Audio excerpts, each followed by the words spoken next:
Fabrizio. What music should we do?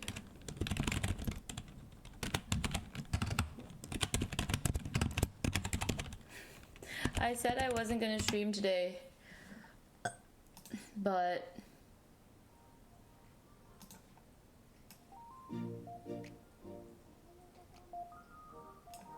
hello. Hi everyone. Hello, you feel better? Not really. It's more so when I eat and then I need to go to the bathroom almost right away. But let me tell you guys, I was going to chill. Yes, I'm making tikka. Hello everyone. Hello. I still need to clean my setup from yesterday.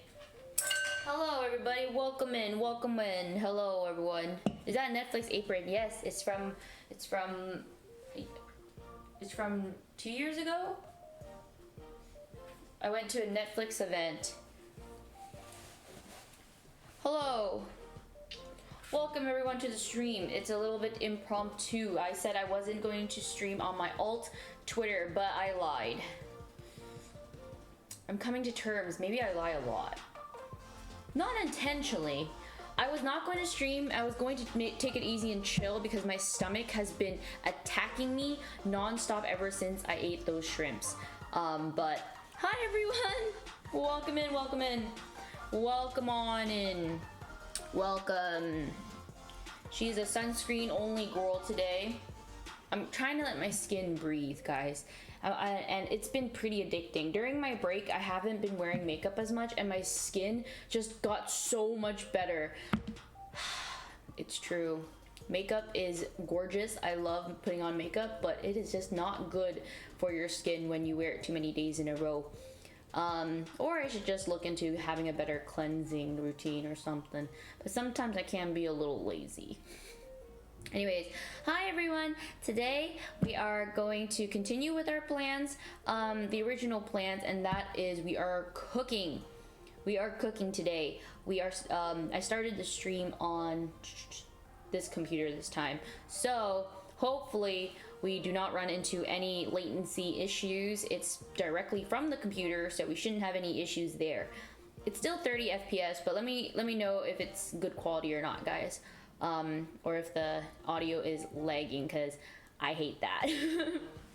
But anyways, welcome to the stream everyone. Today we'll be making, if you haven't already taken a look at the title, or if you're just the Noti gang, you will know, we are making GOI, which is Vietnamese chicken salad. We are also making tikka, which is Vietnamese braised pork. Two very simple dishes. Just requires a little bit of prep work, but nothing too fancy. I need to clean my kitchen first of all from yesterday. Your girl just leaves it. I can't help it though. Sometimes I just get too tired and I need to knock out. And even though originally I was going to take a break today because tonight I actually have a pretty important dinner that I'm attending. Well, I don't know. At least it feels important because I am actually going to get into TikTok. Yep, it's true. Your girl is going to be a cross-platform queen. I'm gonna get into TikTok, so I'll be seeing some VIPs of TikToks tonight for the AAPI stuff. Yup. So I must be on my best behavior and I must shower, look nice. The theme, or at least like the dress code is like evening, what is it called? Evening dinner? I don't know, but yeah, I'm a little nervous about it. So actually I'm really glad that I ended up streaming anyways, because talking to you guys definitely does make me feel a little less nervous. So that is good. You saw a stove on the wall, but it's another camera. You're not stupid. It is a secondary camera because I love aerial view. Whenever I watch Food Network, I love it when they pan the camera over to the top, because then you can see the details of what's actually going on. So yeah, you're gonna do great as always. You are too sweet. But yeah, another reason why that I'm not so proud to admit, but this is the truth, I have to tell you guys. What pushed me to do a stream today, even though I wasn't feeling it, as I was laying in bed chilling, just trying to rest up, I tried to re-roll on Honkai Star Rail again, and for some reason, ever since my phone updated, my game will not load in. It keeps on saying that there's an error code. Oh wait, let's lower the music. Anyways, yeah, it keeps on saying there's an error code, and for some reason now I can't load in at all. Let me know, guys, if you guys are also playing Honkai Star Rail and if you guys can load in. Probably have to wait for a patch or try to reinstall. Yeah, I tried to reinstall as well, and it's unfortunately it still does it. So je ne sais pas. All right, let's get started, shall we? We shall. So right away we're going to need a big pot because we have a big chicken, which I'm really excited about because guess what, guys? We are going to use every part of this chicken, including the bone. Why, you may ask? Because the bone actually should not be thrown away. It should be used for making your own chicken stock. We're gonna have chicken pho on top. The chicken pho, though, I'll probably eat tomorrow, but today we're going to have the GOI, which is just a salad. But I'm just going to take a stab at it. I actually don't know the recipe, but I kind of have a feel for it. It looks like nukmam, which is like fish sauce, lime juice, sugar, with a little bit of Thai chili for a kick, and yeah, I'm just gonna wing it. I'm gonna wing it. Anyways, we need a pot. Where are my stock pots? Is it here? Oh, nice. All right, stock pots are here. Oh no, but I left my ladder. I left my step stool in the garage.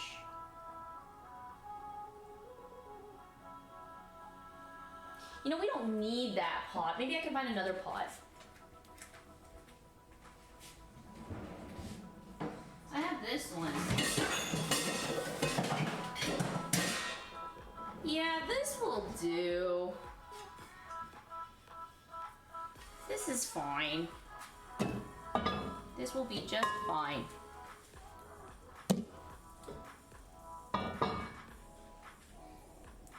Get a chair? Yeah, I would, but I'm lazy. Cannot be bothered. One day, guys, because I told you guys this is like more of an investment house for me, right? Because I'll be here for the next like maybe 3 years, or maybe 2 if I really work hard.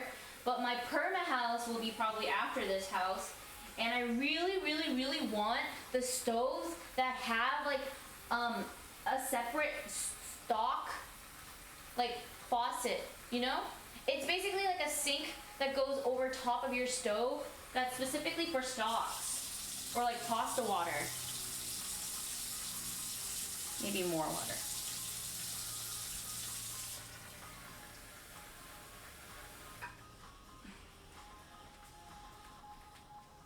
Does your stomach feel better? So my stomach is okay for now because I've just been on the toilet for a bit, but it mainly happens every time I eat.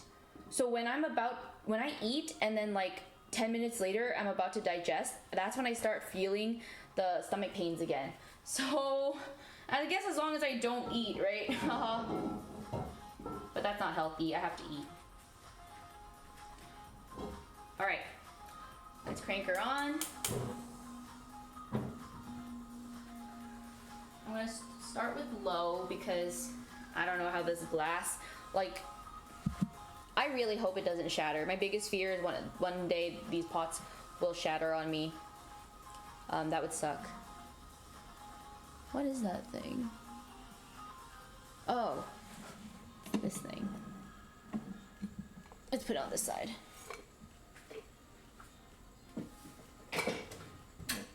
More water for my cats.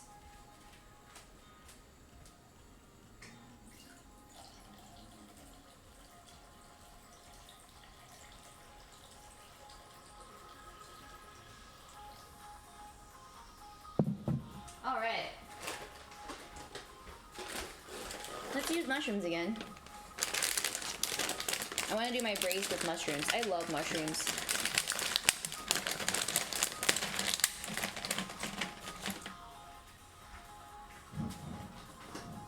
guys been? How is everybody?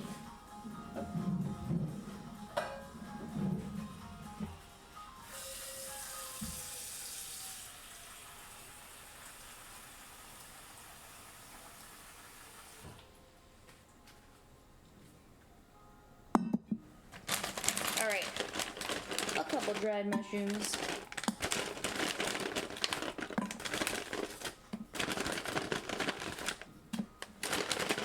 It'll be a pork and mushroom dish now. Love that. Next, let's grab our proteins. Ooh! Our pork from yesterday looks a little bit more plump now. That's exciting. And our chicken. Look at our chicken. This is a brown chicken. It's actually important that you have this kind of chicken. If you can't find brown chicken, you can find it in Asian supermarkets. It's usually the chicken that's like a little leaner looking, like they're not as fat, and then they have the whole head and everything included. Like you can see the chicken's head and neck. Which, yes, we will be essentially using the entire thing. It's a little scary to look at, yes, this is true, but this chicken is just better. Tastes better. Alright.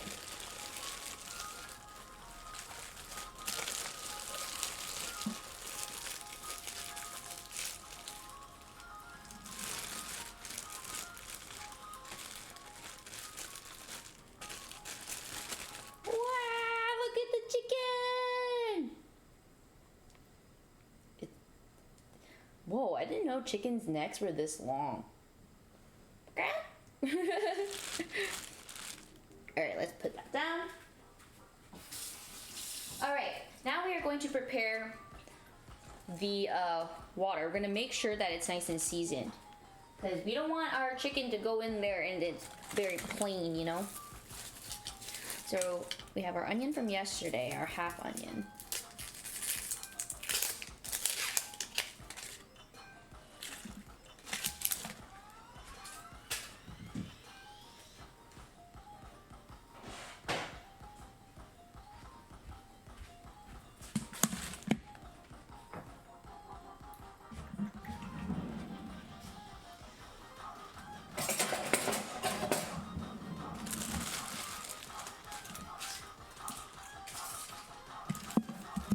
Okay.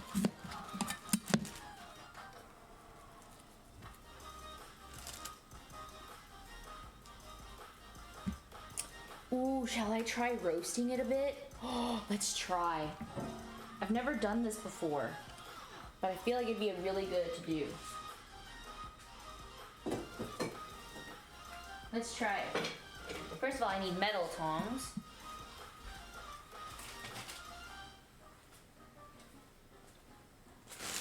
Let's try to roast this onion so it has better flavor, especially for pho broth. All right. Ooh. So we are using the direct heat to just scorch the outside of the onion.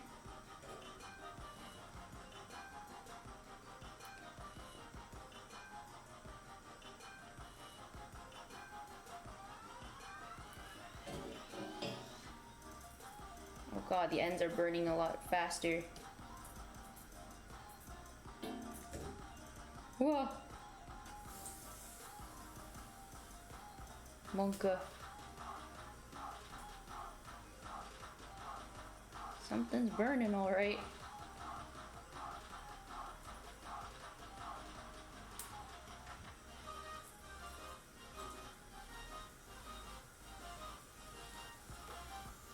Ooh! Yes. Roasty toasty.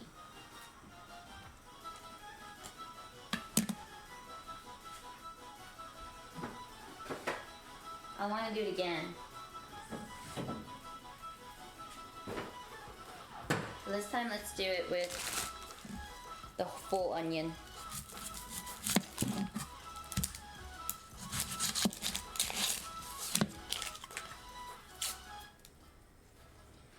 Okay.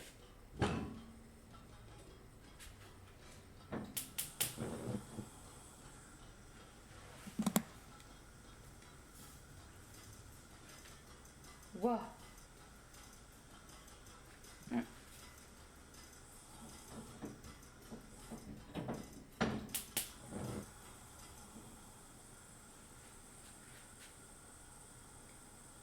Ooh. Ooh.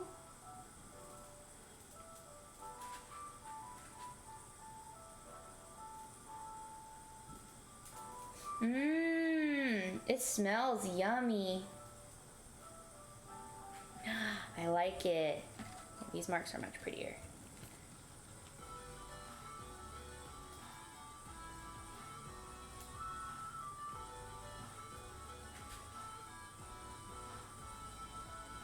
Give us a nice, better flavor too. Ooh.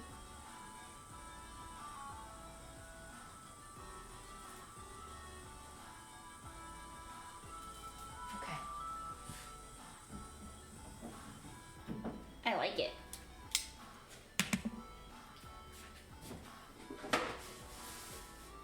Now we have our ginger.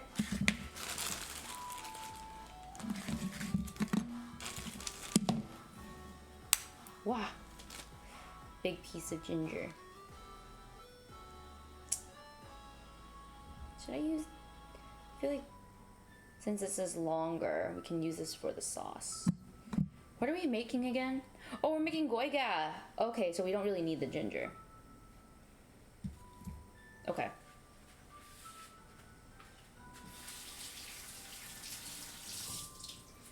We'll use the ginger for the broth. For a second, I thought we were making Hainan chicken. So I was gonna use the ginger for the sauce. Let's roast the ginger a bit though. I'm addicted to roasting now, guys. I can't help it. I'm a pyromaniac. Mmm, I love the smell. Oh.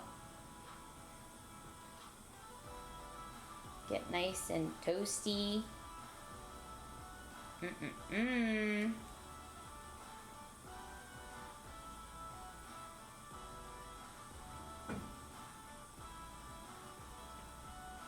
It does bring out the flavor for sure. I can smell it. It's nice. Each thing that we roast, it gives off a different smell as well.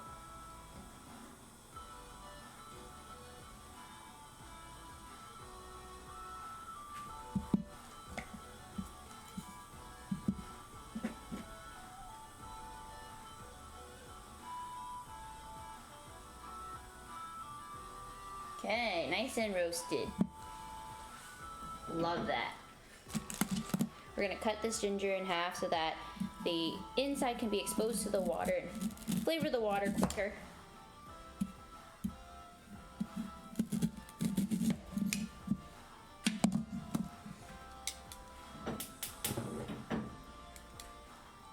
Is it worth roasting the yellow side? I don't know. We can try.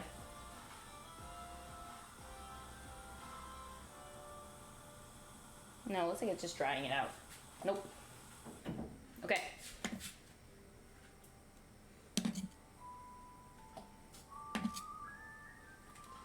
Ho ho ho.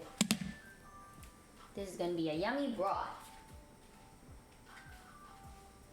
Next, we want to add our chicken bouillon.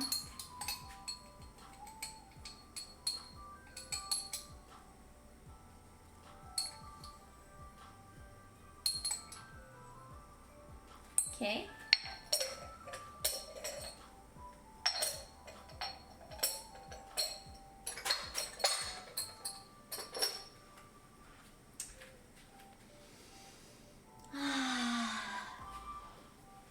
Smells good, man.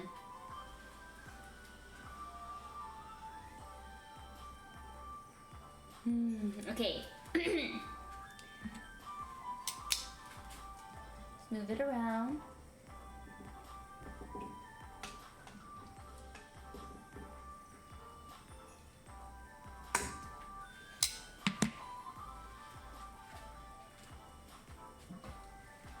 We're gonna put some chicken stock too. Might as well make the pho. Because this chicken's a little small for this amount of broth as well. So we're gonna heighten that chicken flavor with a can of chicken broth. And then we want to salt it.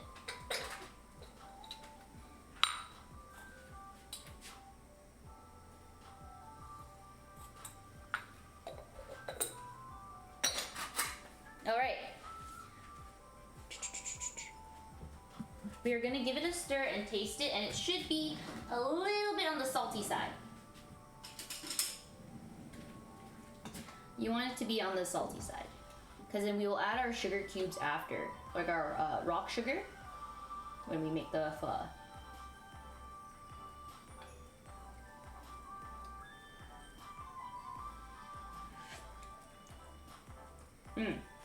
Not salty enough.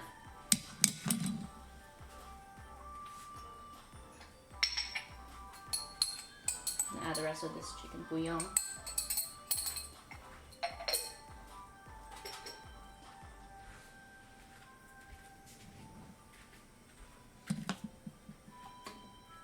Because this is just for cooking the chicken. After we fully cook the chicken, we'll be shredding the chicken.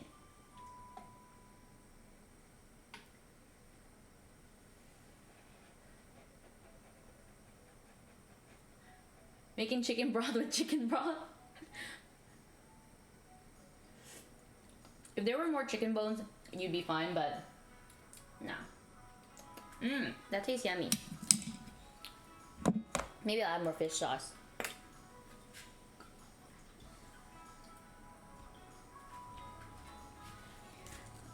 But all right, essentially it is ready. We're gonna put our chicken in. Goodbye.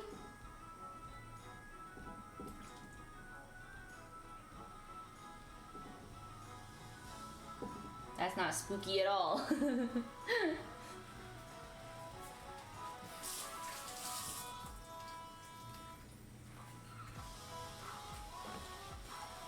It's the whole bird, yeah. It's the whole bird. Monka. Alright, let's do a little cleanup here.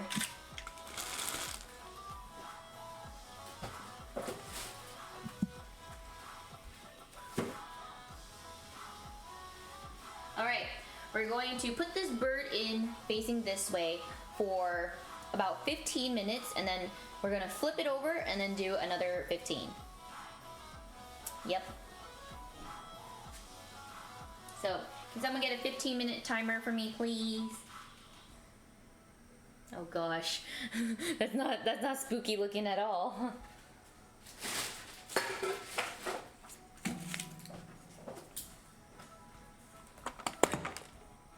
All right. Next, we'll be working with our pork now. We are going to drain the pork from the cocorico that we had it soaking overnight. The pork should look nice and plump and juicy.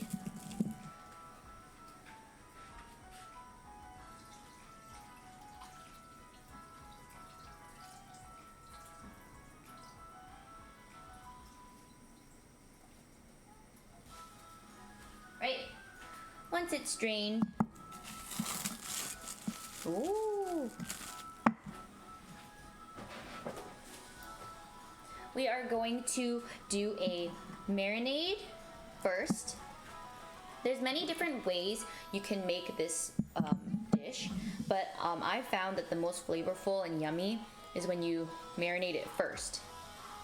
There's other methods where you create a crust first, but I found this method my favorite. So, healthy amount of fish sauce. And sugar.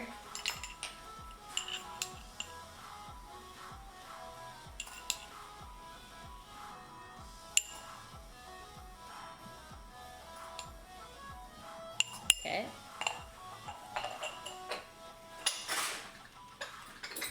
Some MSG.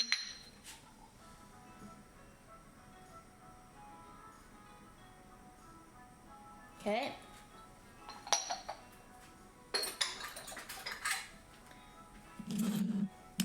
We are going to do 1 Thai chili. If you like it spicy, you can do more, but I'm a little baby when it comes to spice.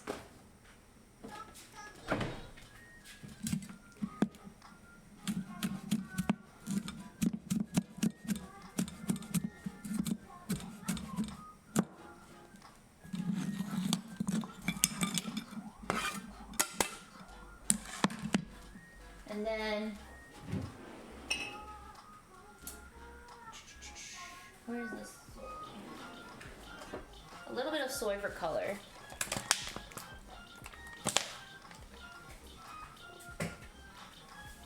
Alright, I'm not going to use my bare hands because of the Thai chilies. Just use this.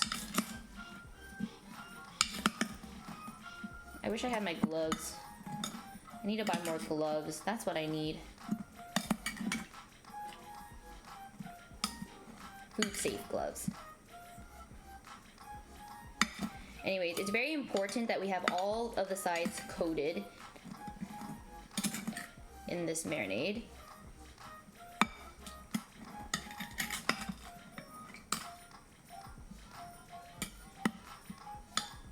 So work your way around. Make sure that all sides of each pork cube gets love. Oh, I forgot the lime juice as well. Very important. And I actually saw this method on YouTube, filmed straight from Vietnam. She was cooking outside with her like stove as well. It was really cool. I've never tried it this way until I saw that video, and then I loved it. Okay, these limes are so dry. Sedge.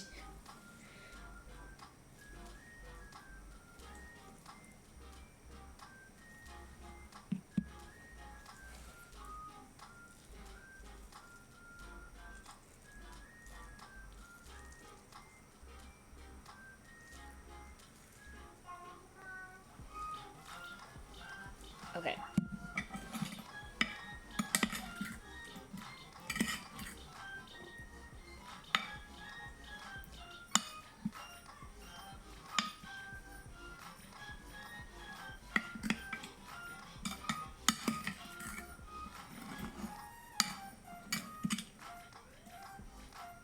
All right, now we're going to let these sit for at least 20 minutes until room temperature. We're gonna bring it down to temperature, and there's reasoning for it. So, if you were to cook this right now, you're actually going to shock the heat of the pot or pan that you use, and you won't be able to cook the outside. You want to, we're not going to brown each side, but we are going to make sure that each side of the pork is cooked until we add the liquid for braising. Because when you actually cook the outside and you give it that layer of cooked meat, it's going to seal the insides and keep the juices from completely cooking out and then resulting in some dry pork. Yeah, because the goal here is we don't want to melt in your mouth, because if it's all the way melt in your mouth, then they won't hold its shape. We want that like fine middle point where the outside is cooked well, that holds the shape, but the inside will completely be super, super soft and tender. So we're going to bring the pork to room temperature so that it doesn't shock our pan and prevent that, you know, skin cooking sealant reaction, you know, from happening. So we're gonna let it marinate and let it chill here for about 20 minutes. But while we wait for that to come to temperature, we are now going to create the caramel. Apparently you can buy it pre-made in In Vietnamese, the caramel is called nước màu, which means colored water, because it's literally just used for coloring the meat, making it a more golden brown color. We're going to burn some sugar so it turns like this amber color, and then cook the pork in it to create that caramel color. Yes, nước màu, exactly.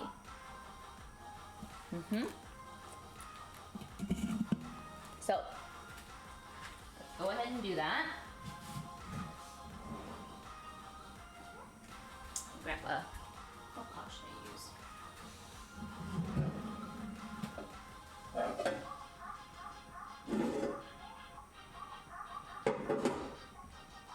Let's use this one.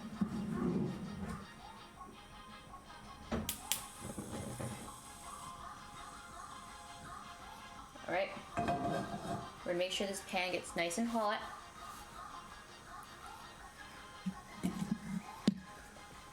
We're gonna use real sugar. Hold on, let me grab the sugar.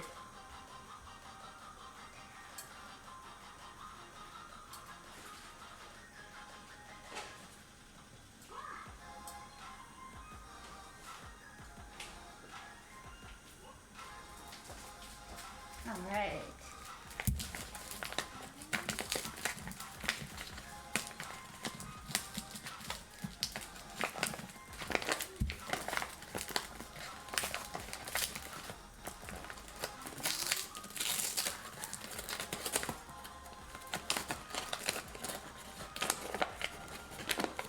All right.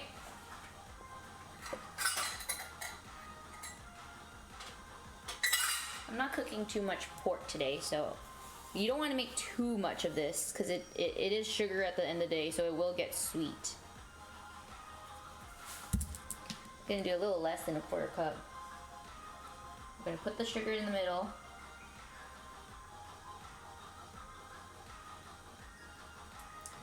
And then we're going to need to put a teeny tiny bit of water.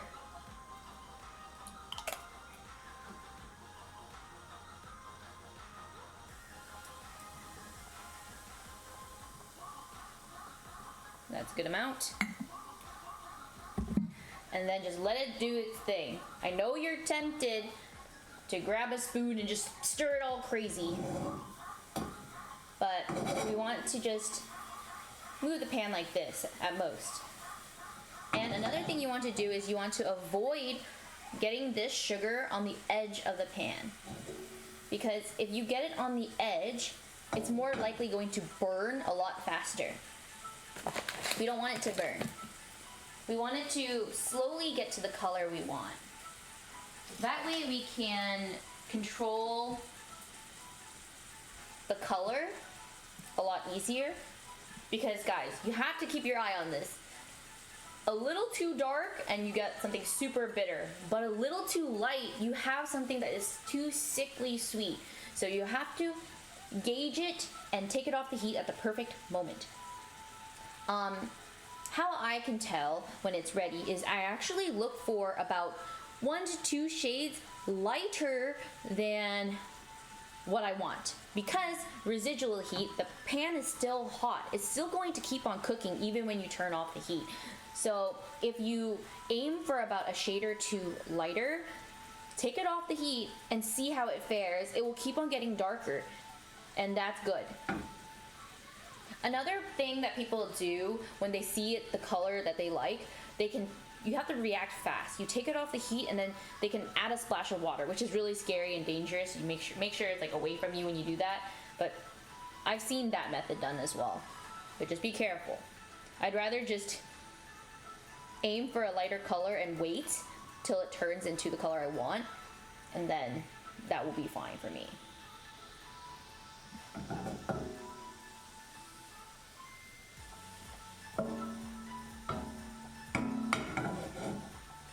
All right. So now it's turning into this sticky, pale, cream color, ivory. You're going to see it start to darken wherever it's the hottest on your element.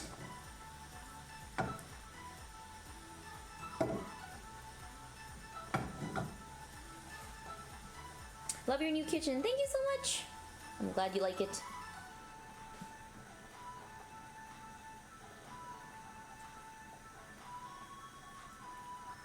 All right. While we wait for that, let's boil some eggs too.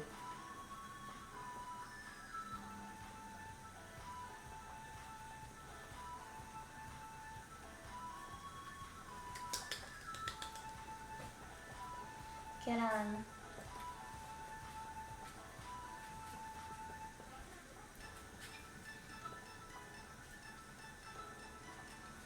Take these mushrooms out.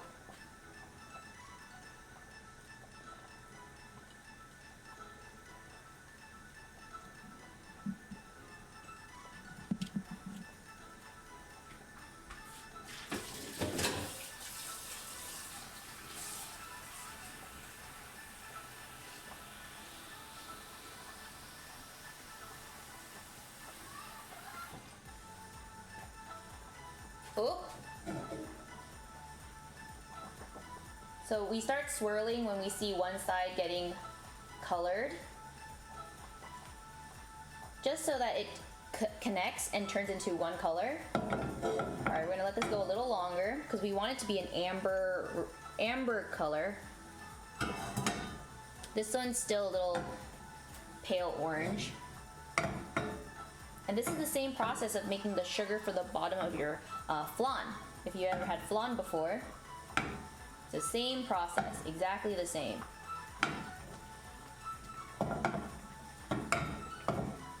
All right. It is looking half a shade before, take it off.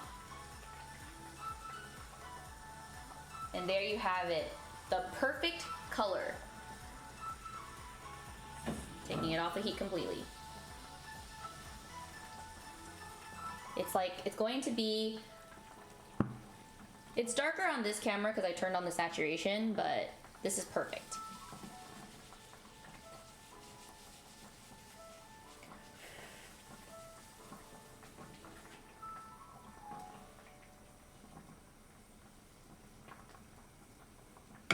All right. It's been 15 minutes. Oh, thank you. All right. We're going to flip Monsieur Chicken. Bruh. I'm gonna flip her over.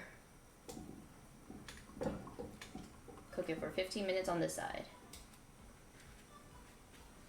And then, I think the pork is ready.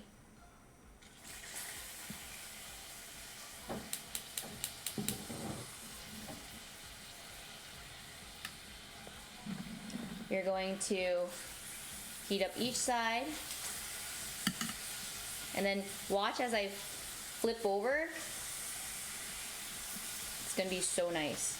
Oh yeah, by the way guys, the pork has been sitting out for a bit because I was doing the chicken, so I'm pretty sure the pork is already at temperature. Like, it hasn't been 20 minutes yet, but actually I've had the pork out for a bit.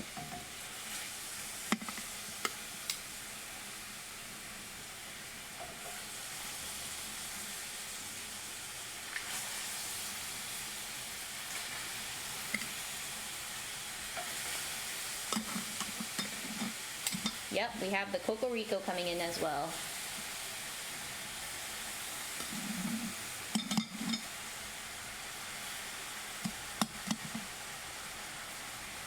Okay.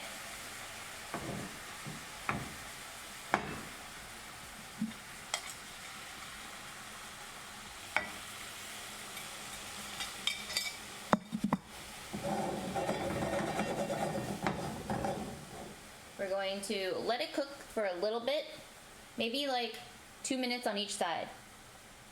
The pan is still really hot, so that's why it's like sizzling hella. That is a good sign.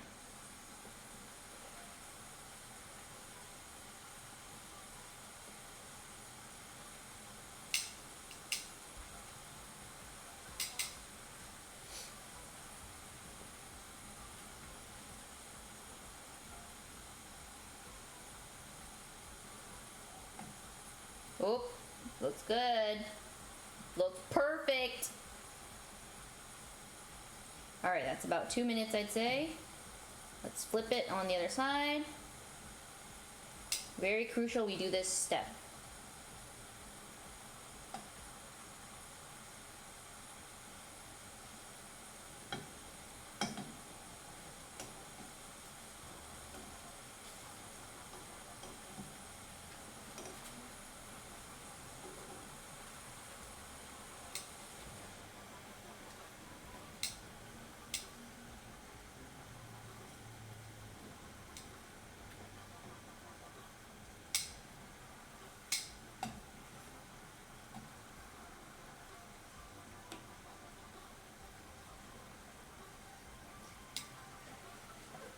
And remember guys, the caramel is gonna look really yummy, real tempting. Do not touch it.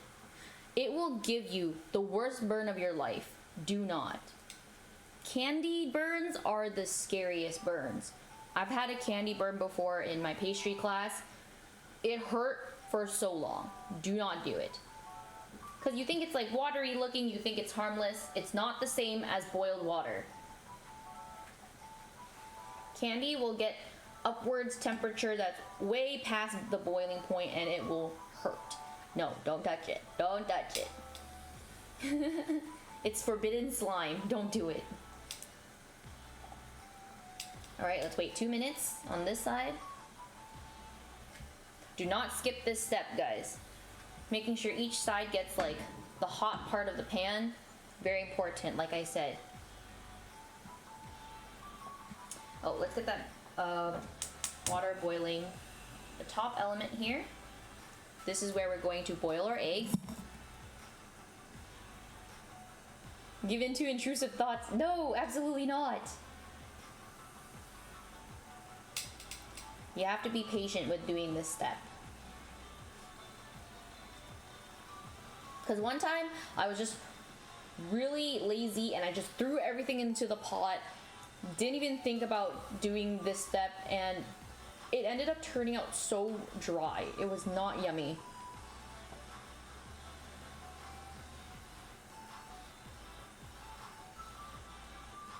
AKA the way my mom does it. And then when they were dry and I told her they were dry, she was like, oh no, you just have to like leave it in the fridge for a few days. I'm like, no mom, that defeats the purpose. I figured out a way to make it soft on the get-go. AKA not skipping these important steps.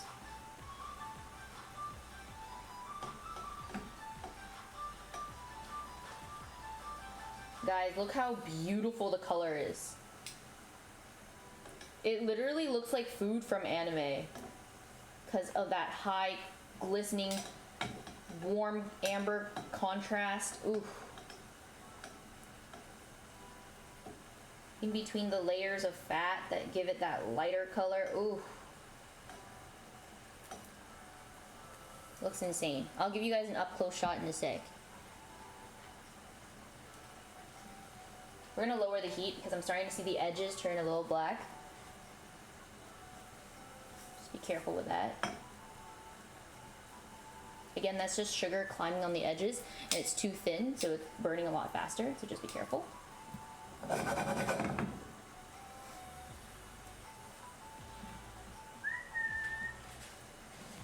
me try to adjust the camera.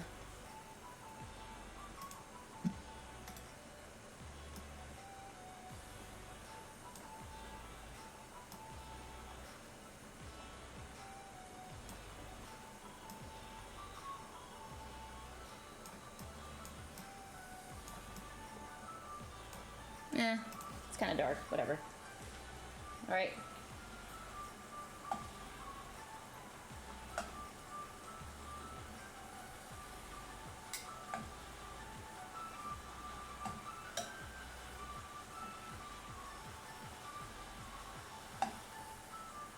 If you forget which side you're on, you just check for the side that's the palest and then you just put that down.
Wow. Look at how perfect the color is, guys. Wow.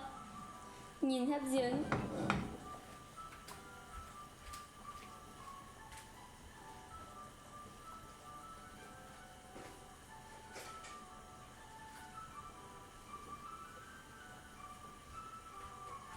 It smells so good.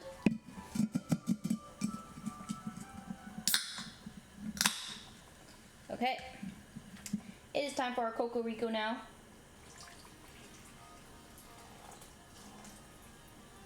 Cocorico is just coconut soda water.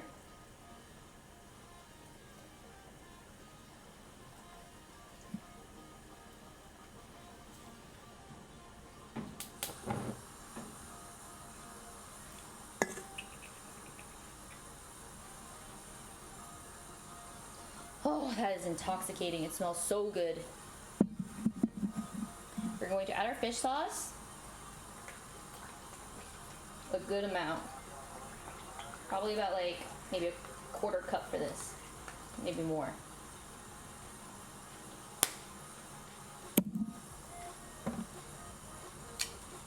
Can Sprite substitute? No. Sprite will have way too much sugar. Unless you skip. If you skip the caramel step, I think you can use Sprite.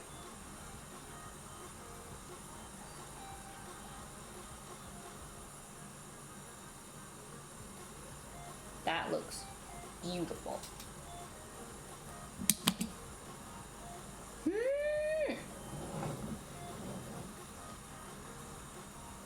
Oh, smells so good. All right. We are now going to put the lid on.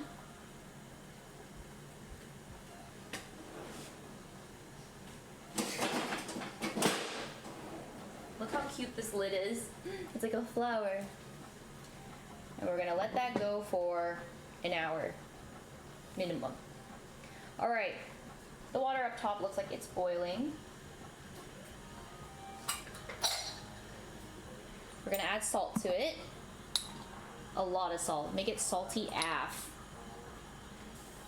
And this helps with peeling the eggs.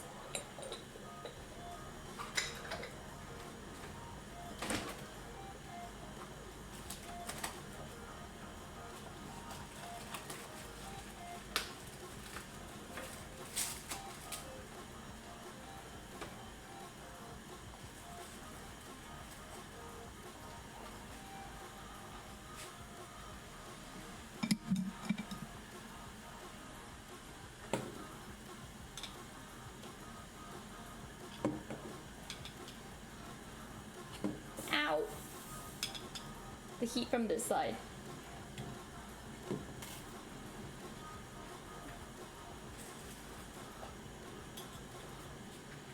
These flames are so strong. All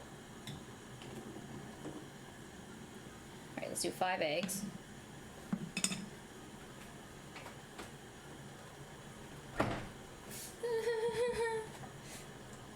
One egg broke, yeah, but that's okay.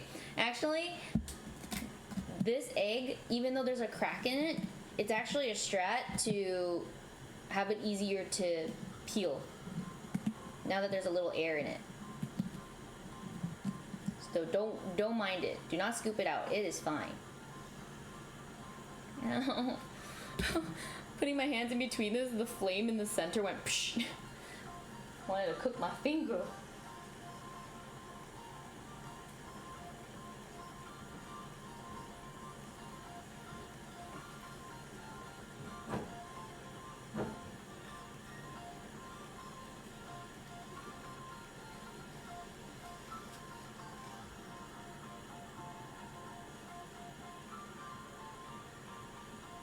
This smells good.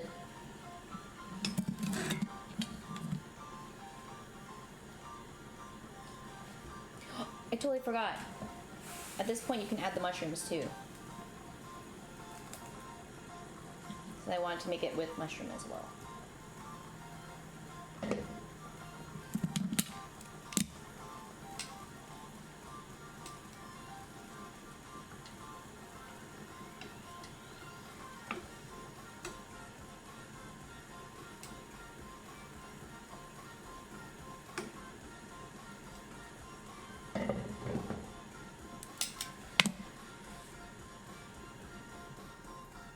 lower the heat for the eggs because that's a rolling boil. Let's do 5 minutes on the eggs because I already put them in for a bit. So I'll just take them out at 2 p.m. 6 minutes. Yeah, let's make some rice now.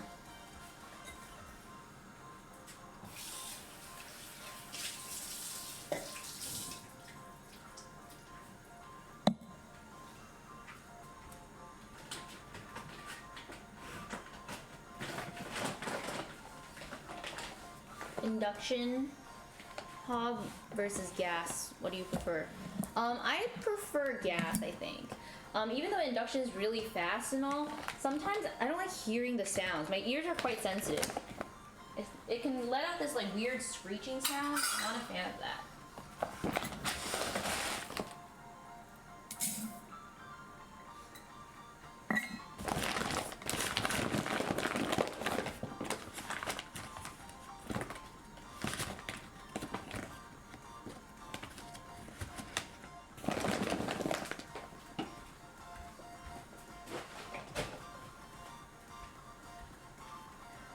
Oh, let's lower this heat now too.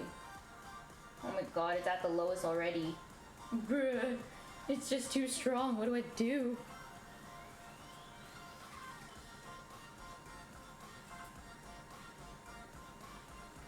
I'm gonna flip the chicken again. It was like rolling boil for so long.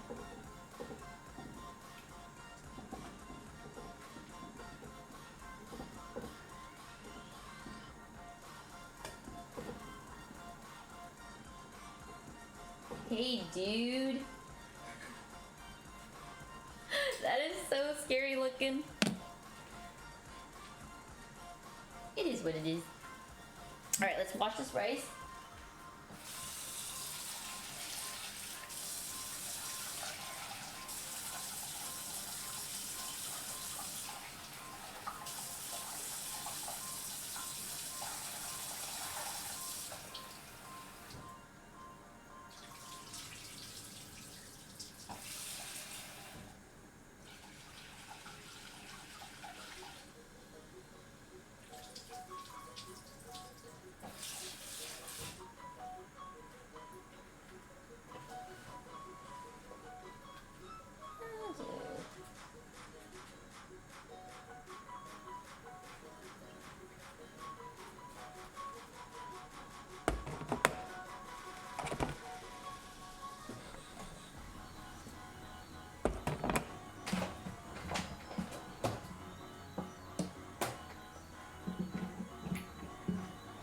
Hi, Kisa.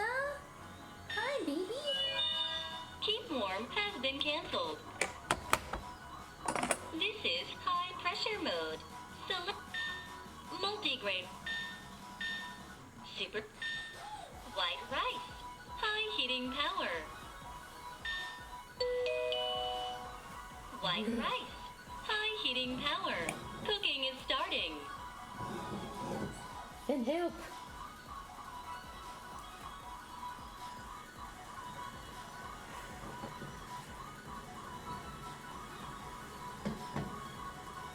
We'll just do a crack then. It is so hot.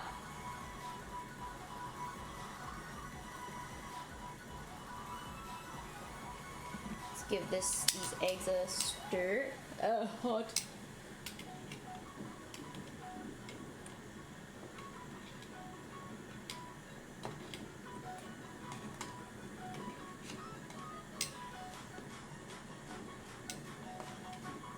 Get on.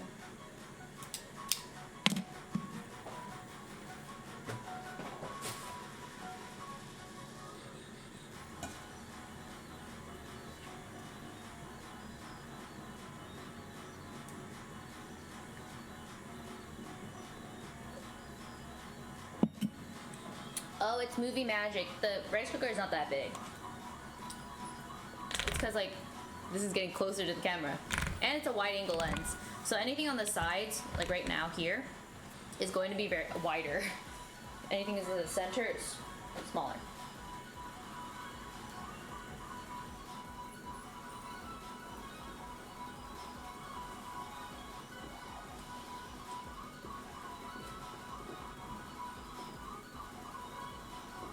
Oh my god, look how much the mushrooms puffed up. Okay, this heat is way too high, I think. I think I'm gonna move it over to the top element once the eggs are done. Eggs will be done in 1 more minute.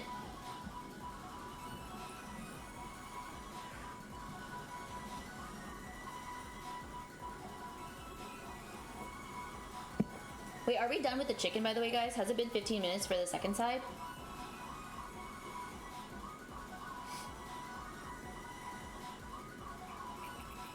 Oh, it's done? Oh, okay. This whole time I didn't know it was done. My bad, but...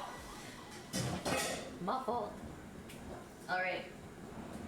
I'm gonna use this pan here.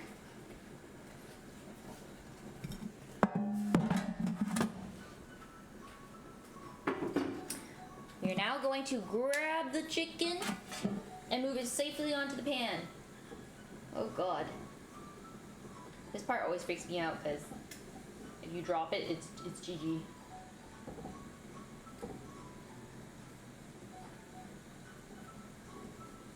Oh. Let it drain. And we're on. Nice. Easy. Easy, easy. Right. Chicken is out. It's looking good.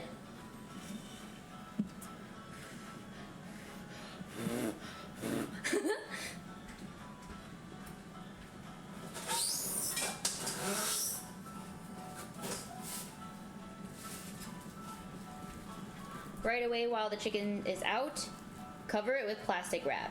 Thank me later. If you skip this step, what's going to happen is the chicken is going to dry out. Anywhere that's not covered in the skin especially, it's going to get really dry there, and biting into the dry parts of the chicken, not cute. Oh gosh, the eggs are done. Ding dong, eggs are done.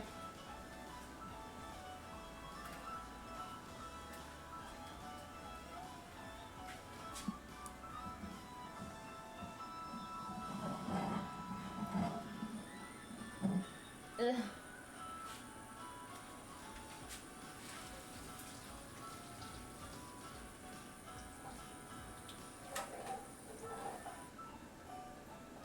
Hopefully I did it right.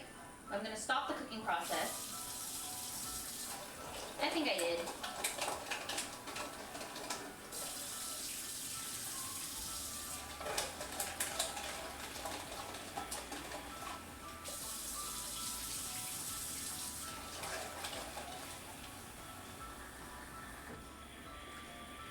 I'm right away soaking it in colder water, shocking the eggs, because we are forcing the eggs to stop cooking. Because why? This is my tip, guys. This is my tip. Take it from a seasoned cook, okay? A lot of times when tikka is made, this dish, they the Vietnams, they like to not only hard boil the eggs, which is like 12-minute plus, they also put the hard-boiled eggs into the braise and they let it go forever. And when they let it go forever, it turns really rubbery. And if you guys know from childhood, the yolk is like chalky. It has a gray ring, it's chalky. Of course, it's going to de-steam while I try to explain something. But yeah, anyways, it's not that tasty. If you grew up with it, you're used to it, you like it. But for me, hi Kisa. Nice of you to join us. Aw, there needs to be a Kisa cam. He literally just sits right in front of my computer monitor. If you feel the shaking, it's because he jumped on the rolly desk. My setup is on a rolling desk. Definitely grew up on it. Yeah. You're not against it? You grew up on it? Yeah. I'm not against it, but I do prefer a perfectly boiled egg. So, in order to counter that, I like to soft boil my eggs so that the yolks are still jammy and runny. And then I finish it in the last 10 minutes of the braise, or last 5 minutes, just so that the yolk can get that beautiful brown color. Just all you gotta do is like keep it in this braise for like maybe 2 to 3 minutes on each side, and it'll turn brown. So that it isn't overcooked. Exactly. It's gonna go from runny egg to perfectly boiled.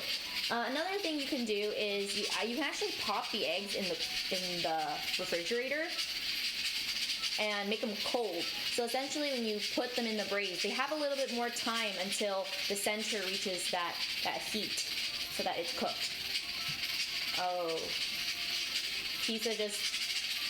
I had a cute little like twist tie thing on the edge of the counter, and he just jumped on the counter to grab it, and now he's playing with it. You know, I spend so much money on cat toys, but at the end of the day, all they want to play with is like packaging stuff. So like any of the twist ties, any of like the edges of like ripped plastic. Yeah. Is Aria Vietnamese? Yes, Aria lives in Vietnam. Surprise, surprise.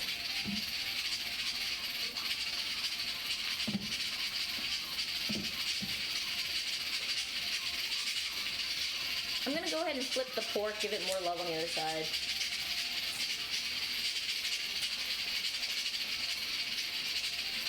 Guys, it's looking so plump and so delicious right now. I'm telling you guys, soaking it in the cocorico overnight was definitely a happy accident.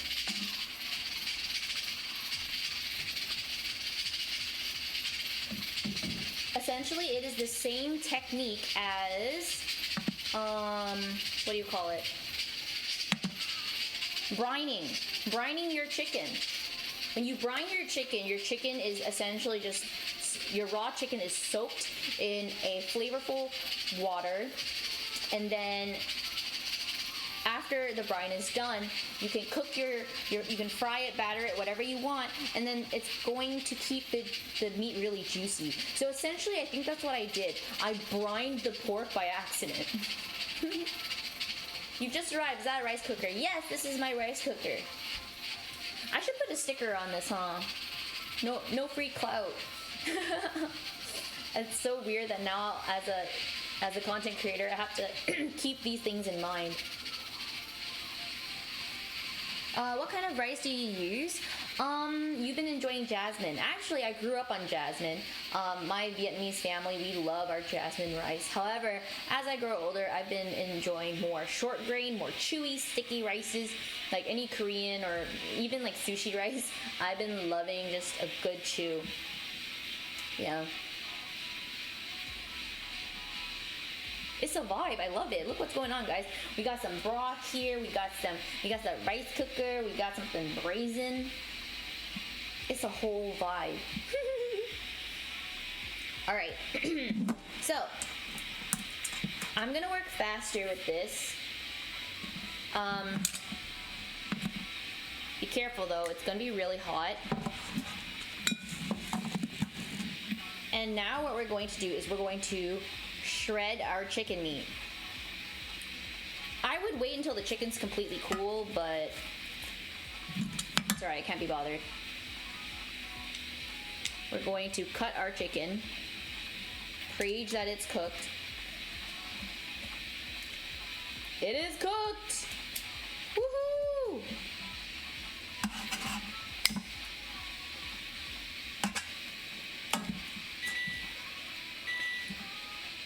Is starting. Yep, nice and cooked. We're going to make an incision down the middle, an incision in between the joints where the drumstick is. And if you've cooked your chicken properly, this chicken is not like Hainan chicken.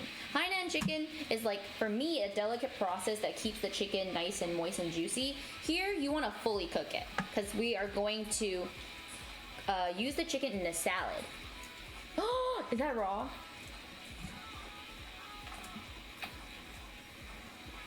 Are the juices running clear? Ruh-oh. The juices are running clear, but it's a little brown looking. Let me see. Oh, nope, it's cooked. How you can tell is watch, the juices are running clear, no pink. And when you slice, when you put your knife in between the joints, it should come out really easily because you're, like I said, when you cook it to oblivion, see, it falls right off. So let's do it on this side. Cut through, cut through. Like, you should not be hacking anything. If you put your knives in the right place, in the right angle, it should be very, very easy. Just using it as a light guide to follow through. This is the carcass. I'm gonna let that cool. And let's go for the little flats on the sides. Same deal. You can grab it with your tongs, make it lift out of place, and then run your knife right where the joint is. And it should go through so easy. No hacking at any bones. It always helps to stretch out the wing first before you put your knife in to get that joint to open up so that you can go right through it. Again, on this side, grab the flat, bend it open. Don't worry guys, eventually I'll have a overhead camera for this side so that you guys can see more here. Loosen up that joint, run your knife right through. Easy cutting. Easy does it.Ja-jang. Now we just have to let it cool a little bit before we get into shredding the meat. Because now what's left is the carcass and the breast meat that is... Ah! I touched this. Yeah, the breast meat that is on there, we're just gonna shred it by hand. And maybe I can do this. Yeah, so you guys can see that. Cool. That works. It's gonna be really hot though.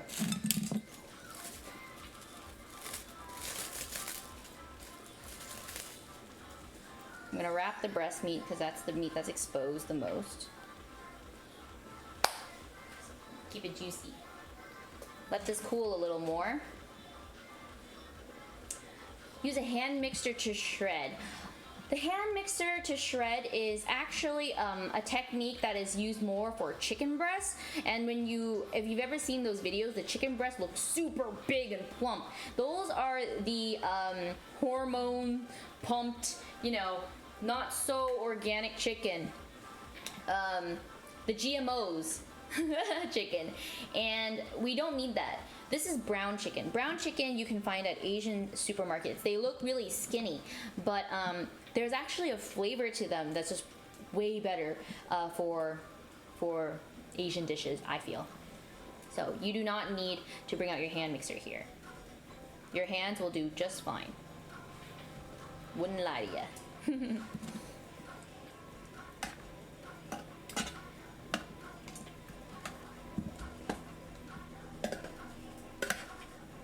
Put this side down. Look, we have our two flats and our two thigh drumstick pieces.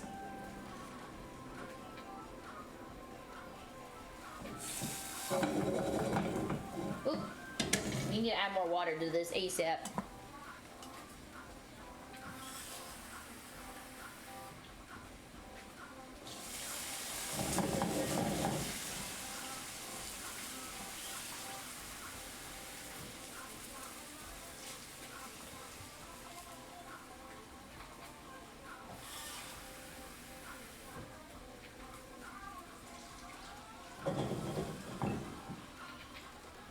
I didn't even notice it was so low.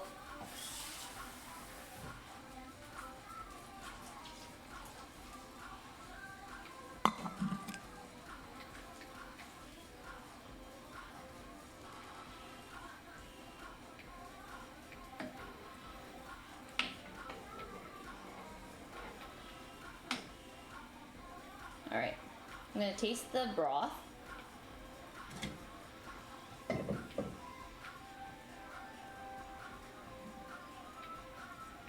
Why do you wrap the chicken? Yes, so it doesn't dry out. Exactly. Mmm.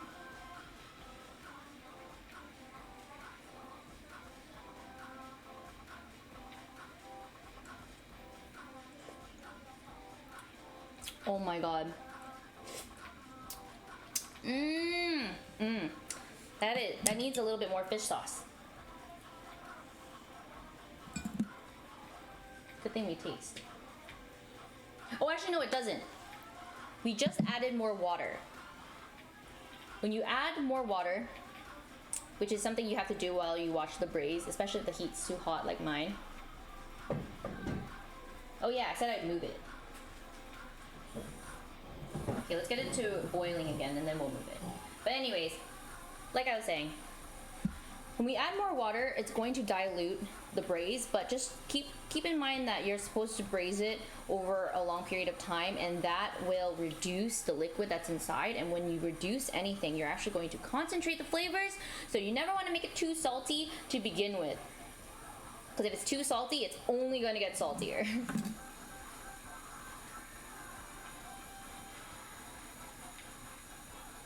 All right, it is boiling. Let's move it to the upper.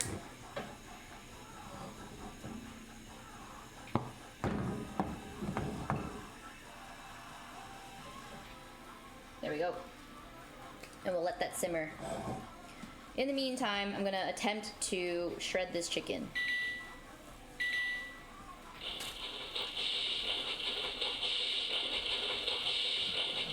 Steam release will begin.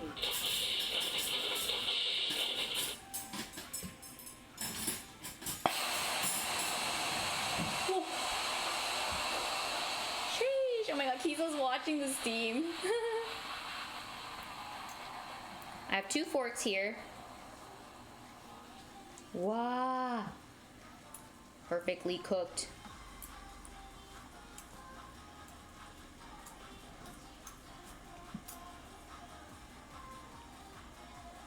Oh my god, this is actually looking so beautiful. Not too dry as well.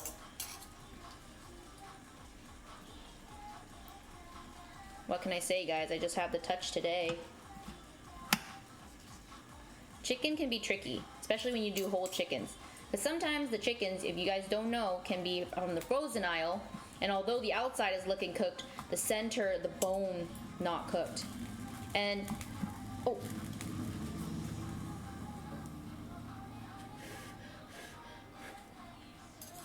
Anyways, you always, when you cook a whole chicken, you want to make sure you bring it to room temperature. Do not attempt to cook the frozen chicken, because what's going to happen is you're going to end up with really chalky meat before the center can be cooked, because the outside is going to cook way faster, but the center is going to be cold, frozen, not yet defrosted. The cook times will be so uneven, so by the time your middle is cooked, your outside is flaking off and dry and not yummy.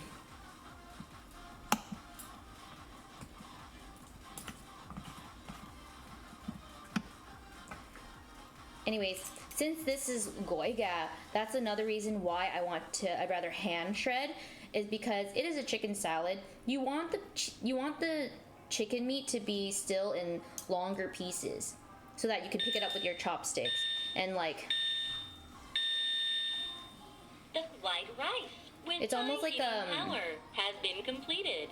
Stir the rice. I like it matching the same size as the rau rum. The rau rum is a Vietnamese coriander, I believe, that is commonly used for this salad. And when you pick it up in your chopsticks, it's just way more aesthetic to have all the pieces long and, you know, matching.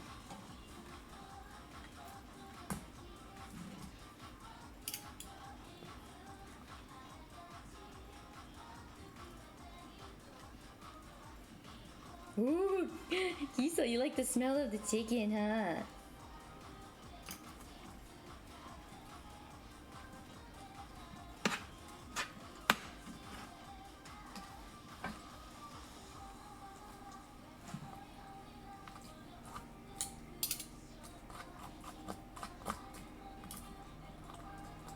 gonna try to salvage as much meat as I can.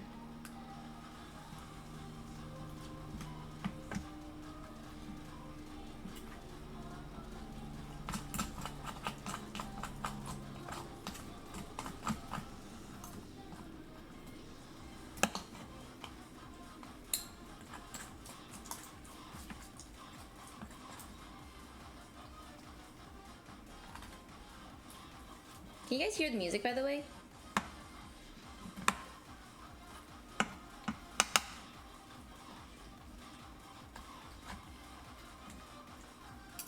Yeah? Okay, good.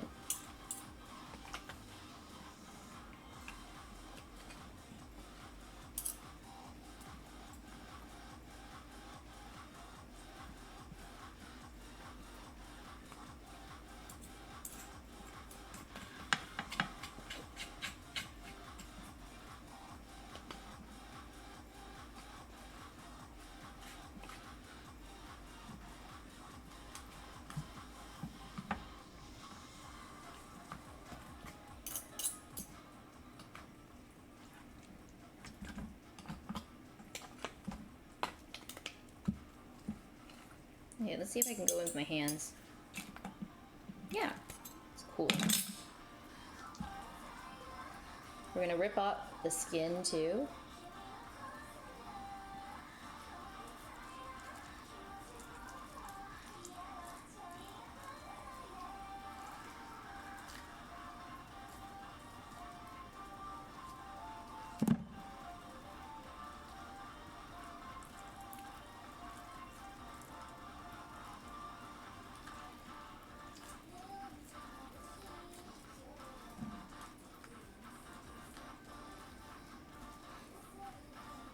We're gonna make sure it's clean.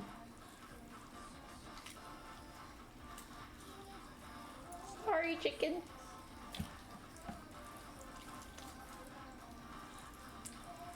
Decapitated. Oh, wishbone.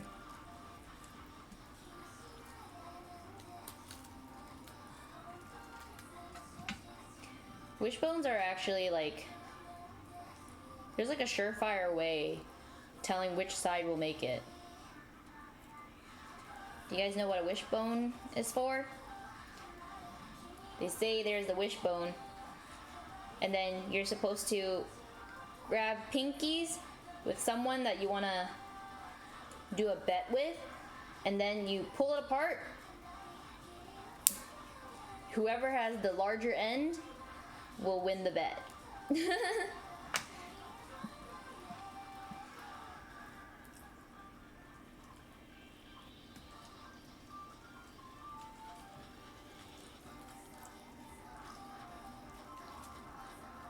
There's a lot of meat that gets caught in between the neck. So I like to pull it all out. Mmm! Mmm! Oh my god.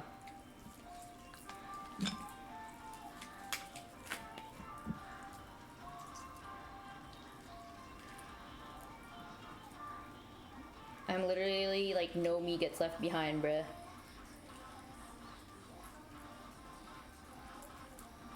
I want her to be naked, naked.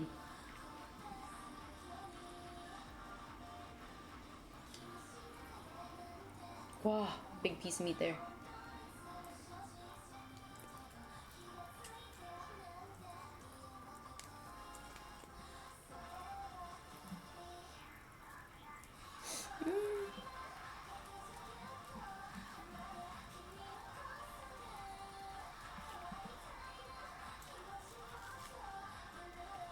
Right? When it's looking pretty good to your liking, I'm gonna put the bone back into the broth.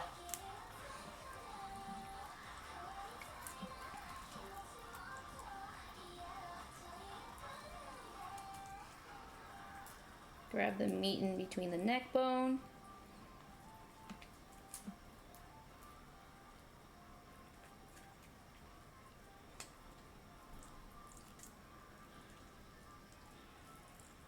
Oh, wow, pushing it through the neck. So much meat left over. We love that. These parts too are like, sometimes they have the, what is it, cartilage or something? texturally speaking, it's great.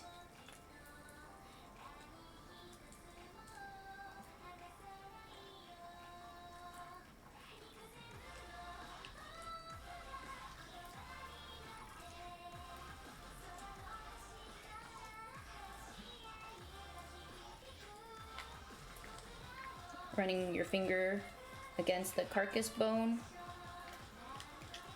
the meat will release.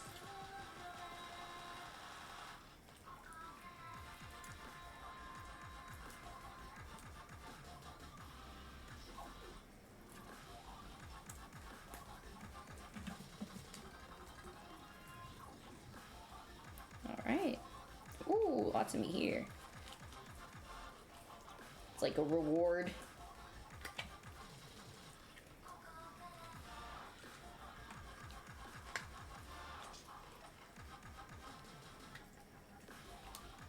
Like a reward.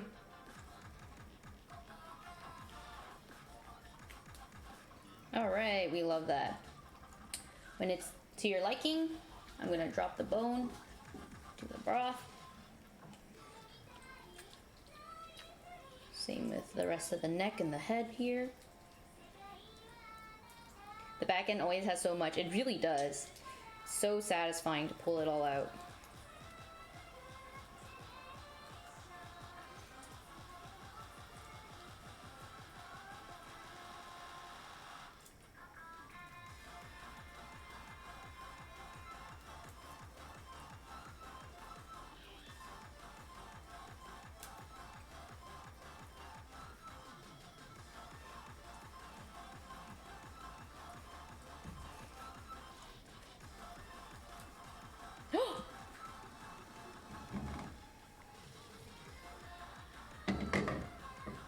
There we go.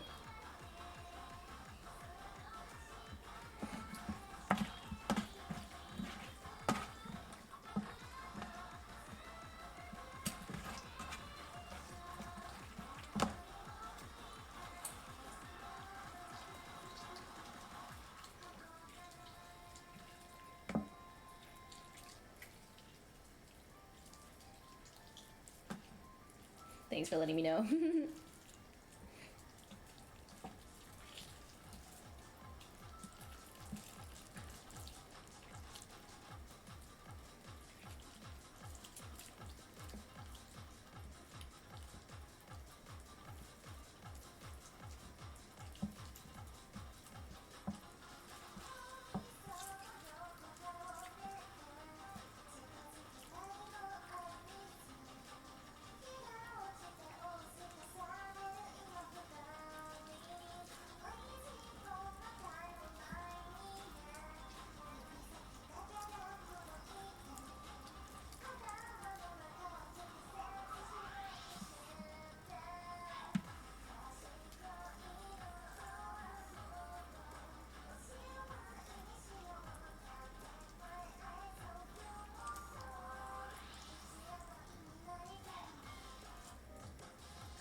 Hi.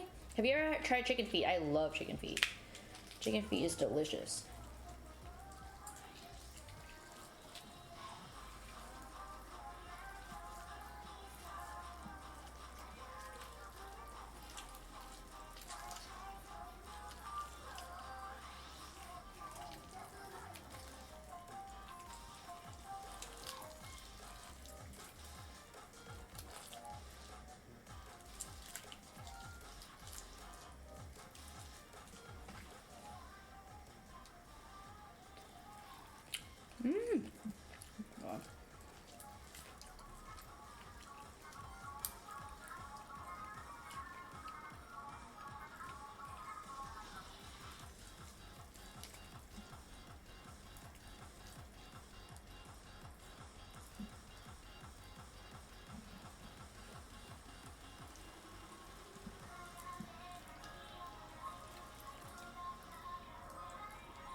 Okay, now we're going to make sure any larger pieces get shredded to lengthy strands instead.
Alright, our chicken is peeled, shredded.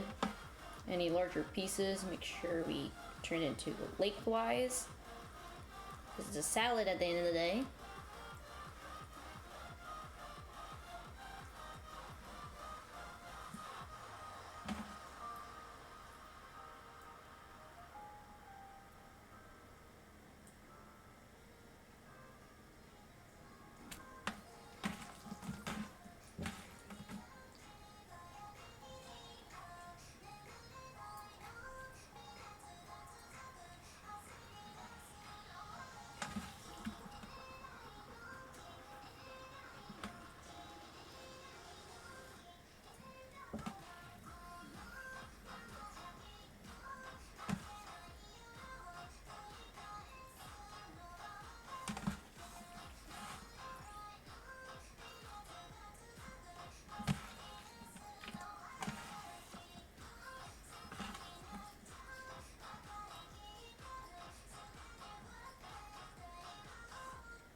Okay.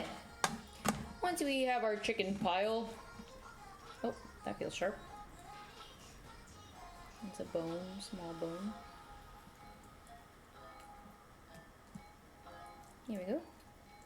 Okay. Once we have our chicken pile, we are going to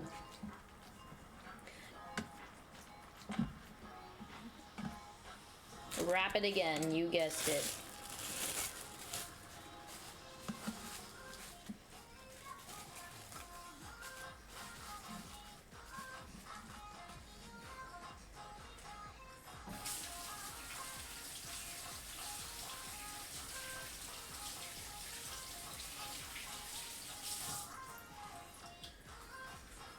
All right.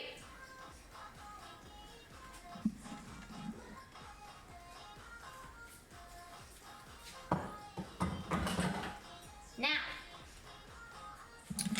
we are going to create the sauce that goes into this delicious chicken salad.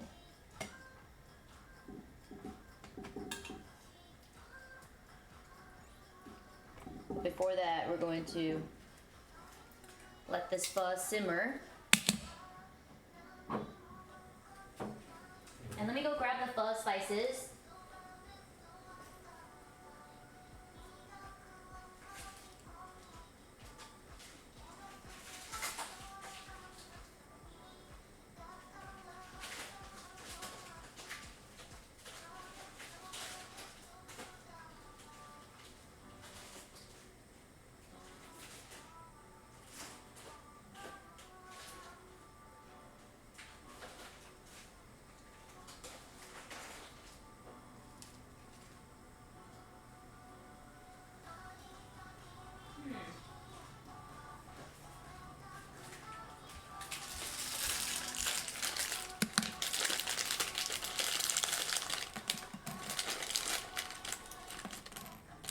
Star anise, black cardamom,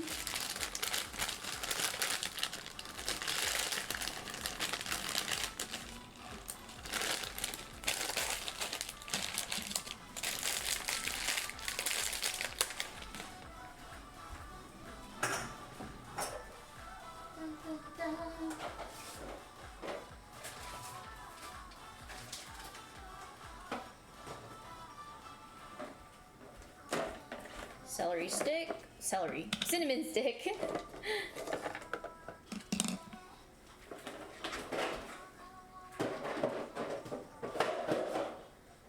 Oh, cloves.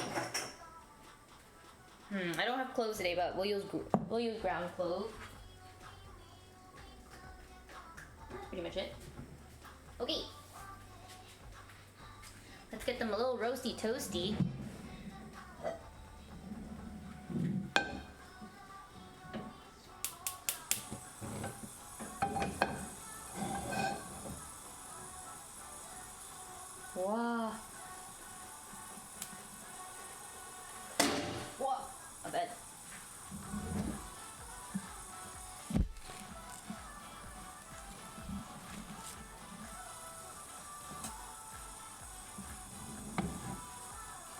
All right.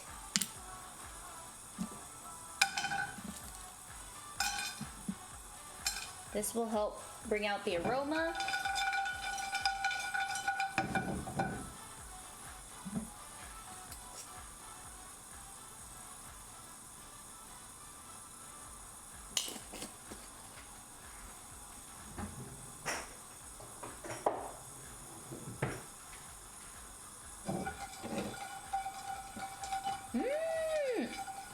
Smells good. Let's get that star anise roasted. Oh yeah. My god, the heat here is so good.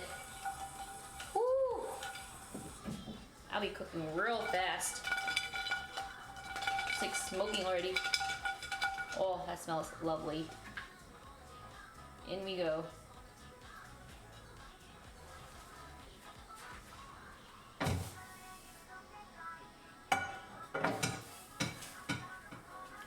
All right. I was not expecting to make pho today. But now we're gonna make some pho. Nice. Some chicken pho.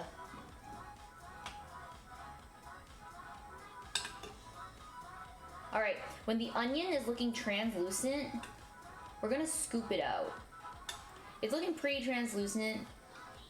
The reasoning for it is if you actually let it boil too long, it's going to start disintegrating into your soup. And we don't want that. That changes the texture of things. Let's use this. Actually, here.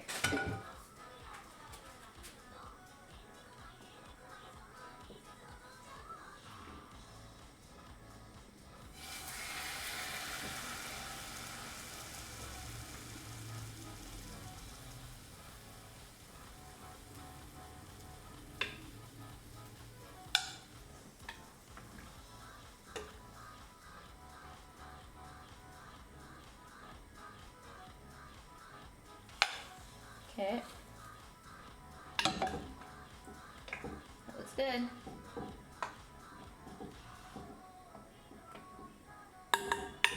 We're gonna let that go for an hour and we'll be done.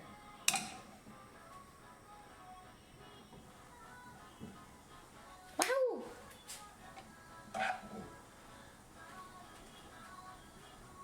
The leftover broth. Save it all. Wow.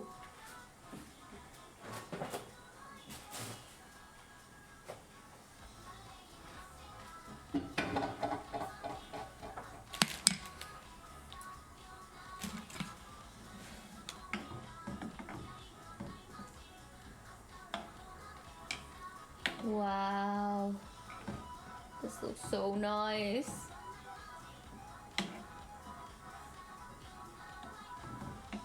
The mushrooms are so plump too. Oh, I should have scored them. Scoring them will have the cute little X on top.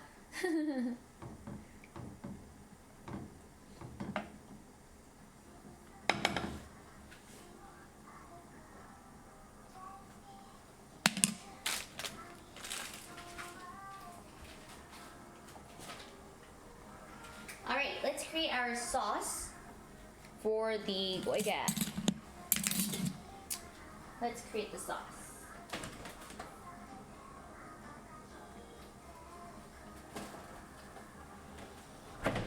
We have rau rub. This is the Vietnamese coriander, and it has such a unique taste. I love it.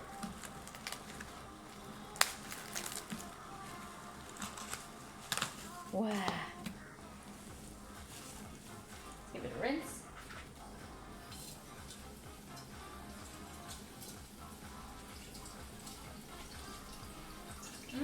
Smells so good.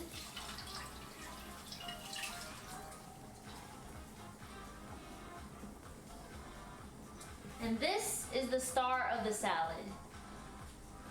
This is what's going to make the salad really taste like home.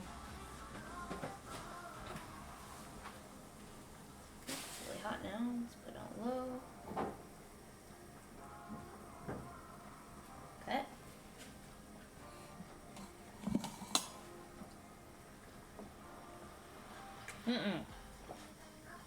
It's not culantro.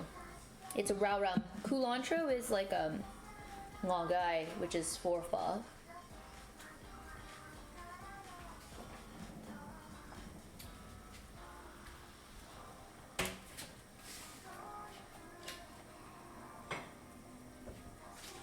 Okay, first let's create the sauce. So in the sauce, we want fish sauce.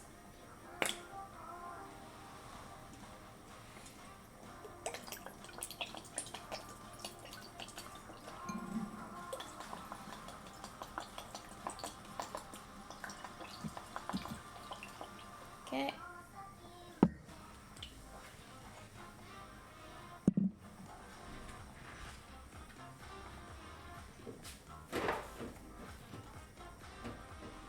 We want limes.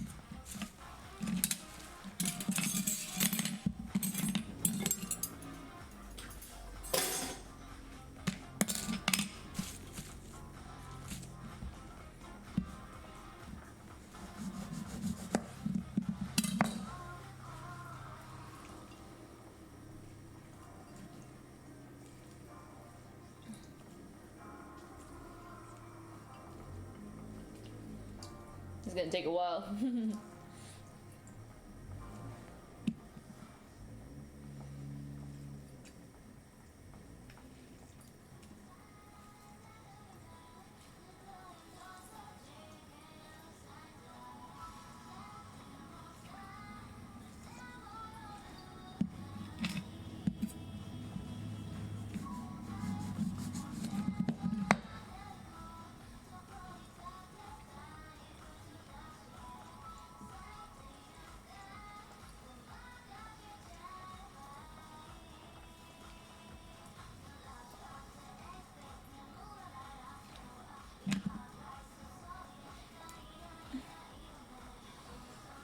Yeah. I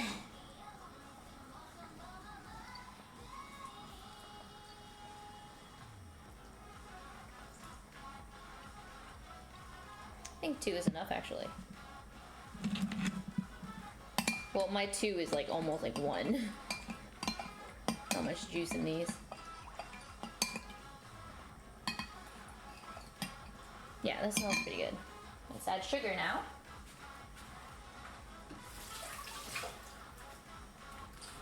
Where did I put my sugar? Oh. Where's my sugar? Oh.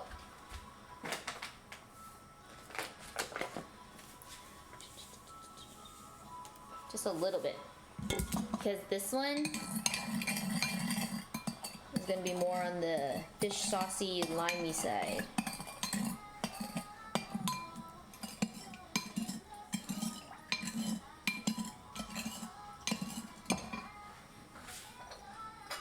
Also going to add some MSG. Get a squeezer? I've got a squeezer right here. These guns. What you talking about?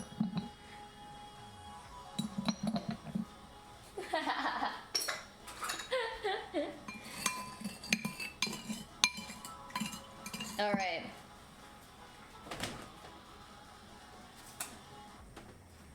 And chopped up Thai chili is actually so good in this, but I'm really bad at eating spice. But I do want that little bit of flavor. So what I do is I'm gonna split this Thai chili right in the middle.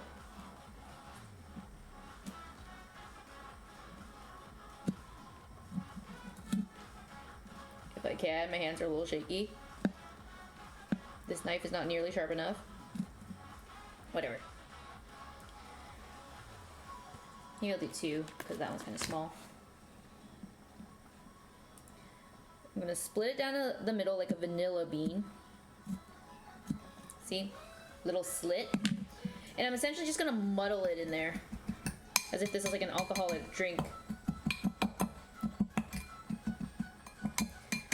But if you're good with spice, you can go ahead and slice it. But I just want like a little tinge, like a little tickle. So I'm gonna muddle it in, get that, infuse that flavor in there. perfect.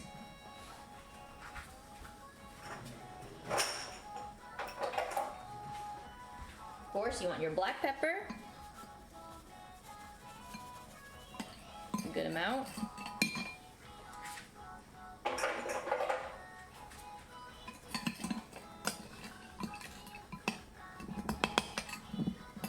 This is what it looks like. Ta-da.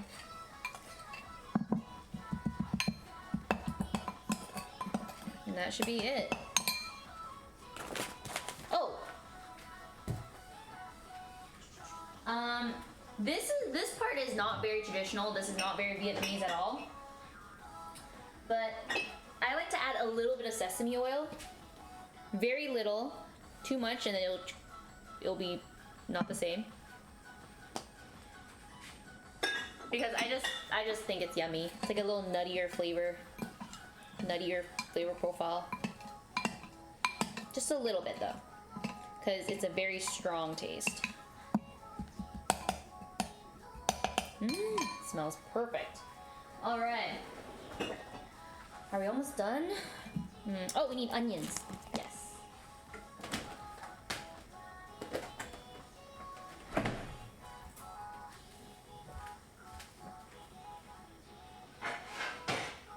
Now,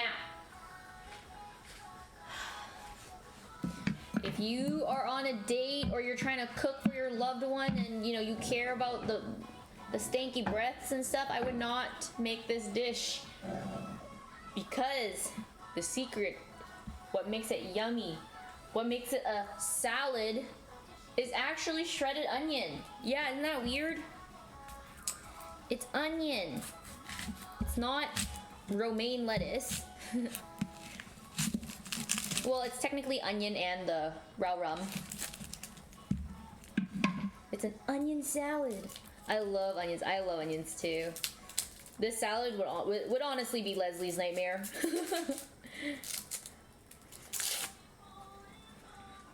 But for those of you guys that do love onions, this is a treat for you.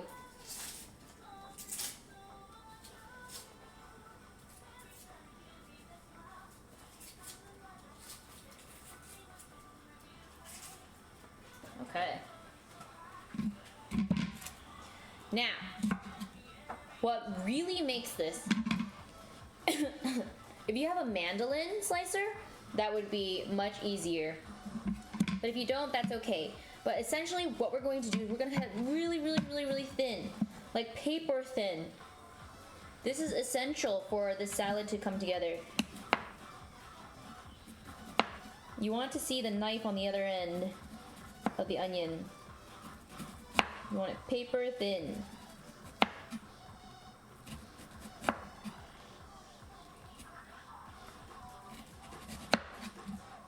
Oh, I realize I'm cutting it the wrong way. You want it paper thin this way.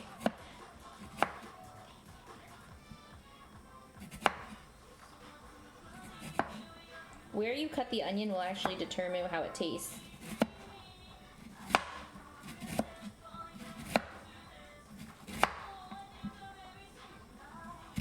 Yeah, you want it going lengthwise.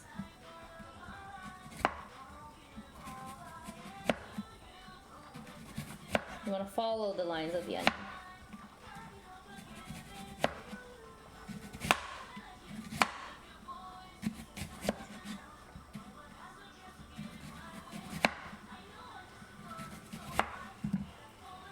You want it paper thin. Yes. How do you do it without tearing up? Surprisingly, I don't know. I do think it's because now I'm in a more spacious home and I have the AC running. Like, it's pretty cold. I'm surprised why my eyes are not watering too, but the only thing I can think of is the spacious environment. Like, I think if you were to cut onions outside, like in your patio, I think you'd be better off for sure.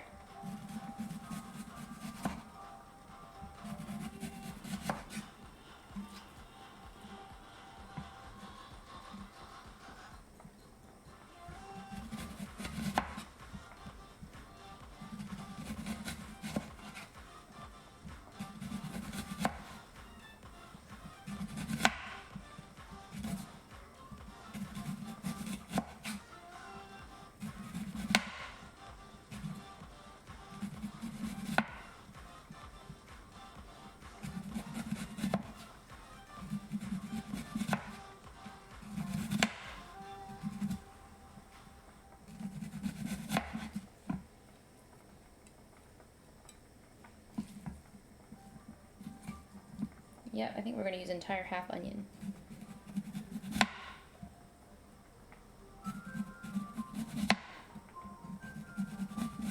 This would go a lot faster if I had a sharp knife. You shouldn't need to saw through your onion. There's a content creator that his content is just sharpening knives. He's local somewhat too. I should send my knives to him.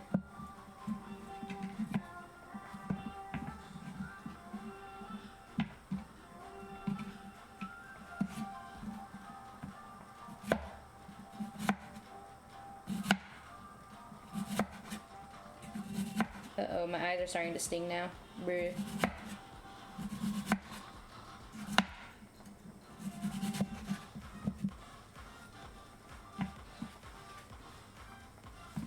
Alright. Yeah, I'd say half an onion is pretty good. We're gonna bring it and put it into the tray where the chicken is.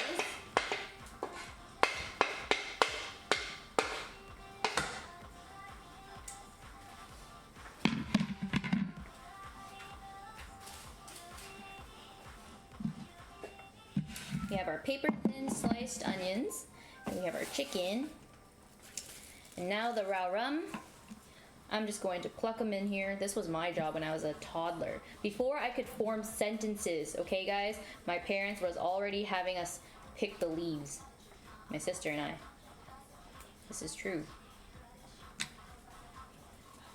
So, for those of you guys that ask, like, how do you know how to cook? Or, like, what got you into cooking? Literally, I had no choice. But actually, at a young age, I was very interested in cooking. I was obsessed with like kitchen sets, and I remember I would always try to hog the kitchen stove set whenever I went to my preschool. And I was so sad when I moved schools because my new school, I remember, did not have the kitchen play set. I was very sad. So the stem is actually edible. You can, some people do a rough chop on this instead, but I'm gonna, since I have so much raw rum, I'm just gonna use the leaves. I don't need to use the stems, even though it is indeed edible.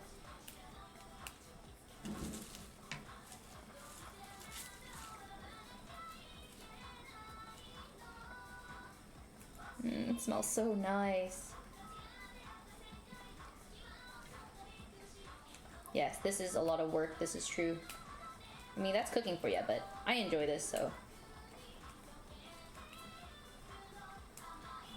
Let's move these pieces of pork. The top is looking a little dry. Flip it over.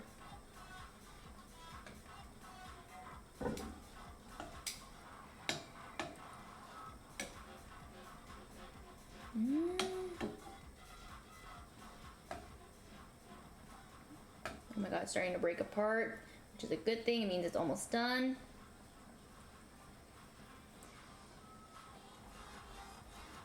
Is it gelatinous? Is it jiggly? Let's see. Oh, it's getting there. Some pieces are for sure. Ooh, look at that jiggle. Ah! No! It's okay. Look at that jiggle. Oh my god, it almost went into the pho. Bruh. Like, shame on me, man. Actually. I never learned.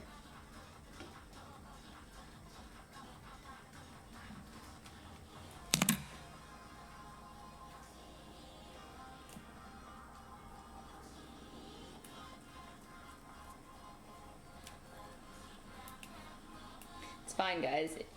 It's dinner for one.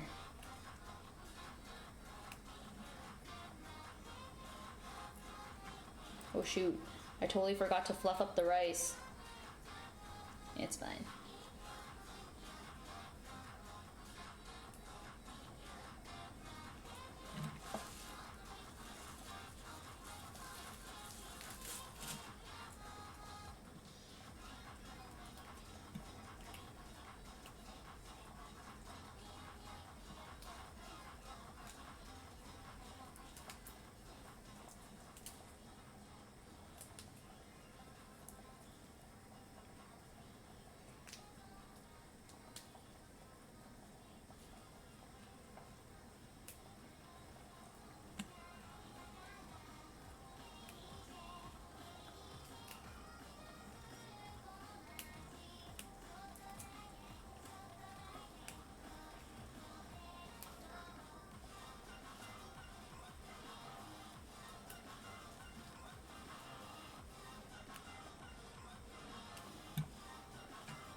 my god, my stomach just growled so hard.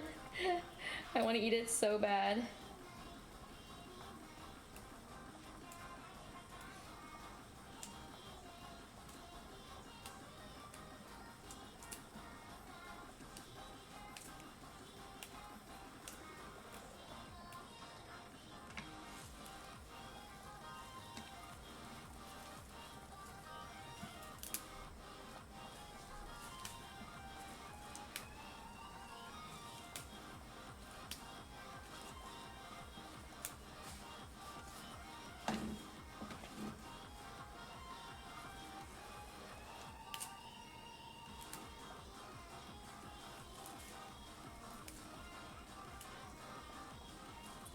Okay, that looks about enough. Maybe a little more.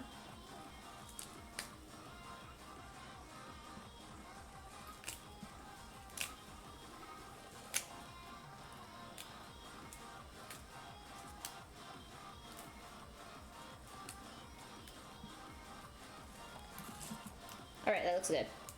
I'll save the rest for my pho. Alright, now muddle the Thai chili a little more, make sure it gets that spice in there.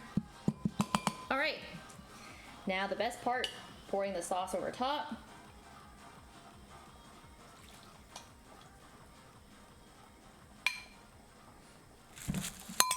And now we toss it all together. And the chicken's going to absorb everything, all the sauce. Because originally when we had this chicken, when we transferred the chicken from the stock pot to the pan, a lot of the broth was dripping at the bottom of the pan. But all that broth is gone. I didn't drain it nowhere. The chicken at this point is going to absorb anything you add to it. So that's why you add the sauce, and it's just gonna go so you're gonna be left with a very flavorful bite each time. So don't even sweat if you overcook your chicken a little bit. It is meant to absorb.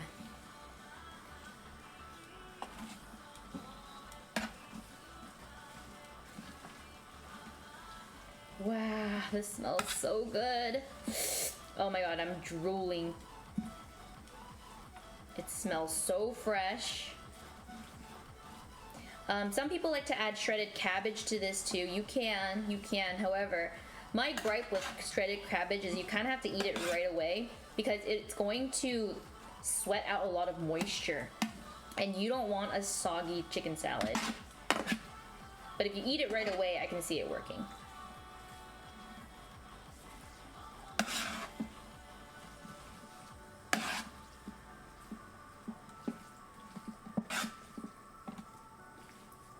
Right.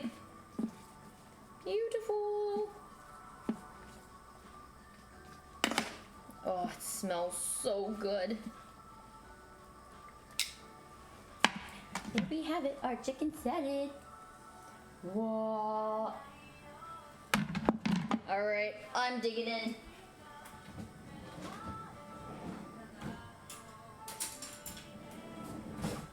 Itadakimasu.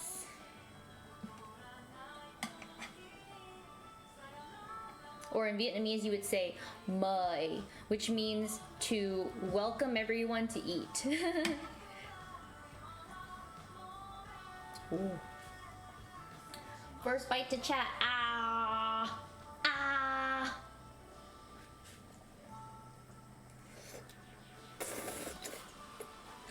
Mmm. Oh my god. Mmm. Mmm.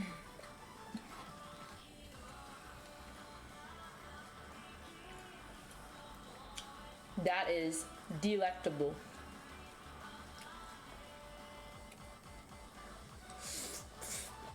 Mmm. Mmm. Wow.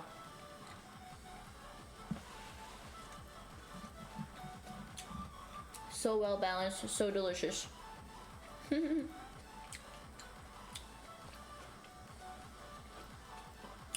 A little bit of spice.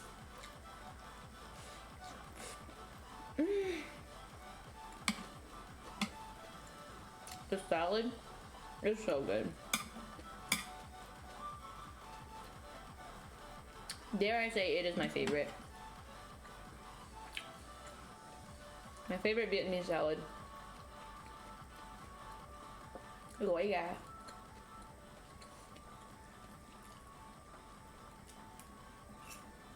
Mmm.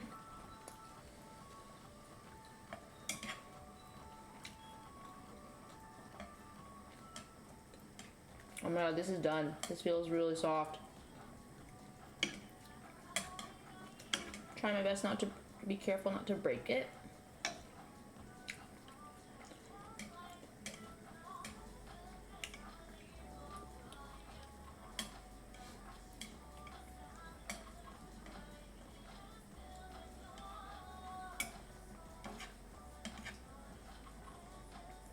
All right. I'm gonna add the eggs now. Totally forgot about them.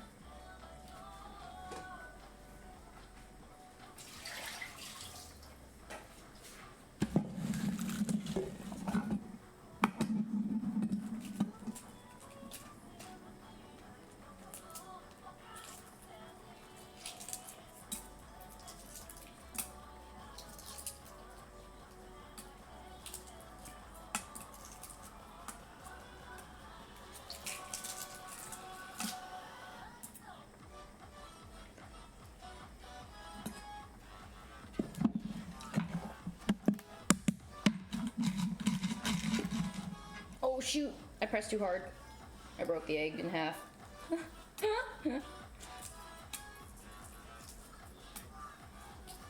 Egg peeling, definitely not my forte. I have no patience for it.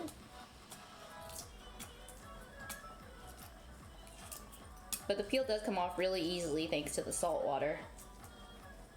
Comes right off.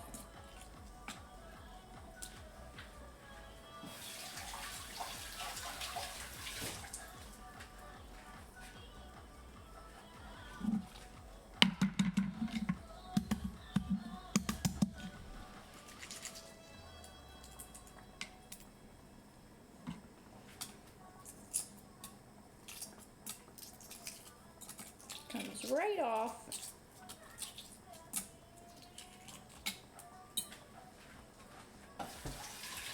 Finally, perfect egg.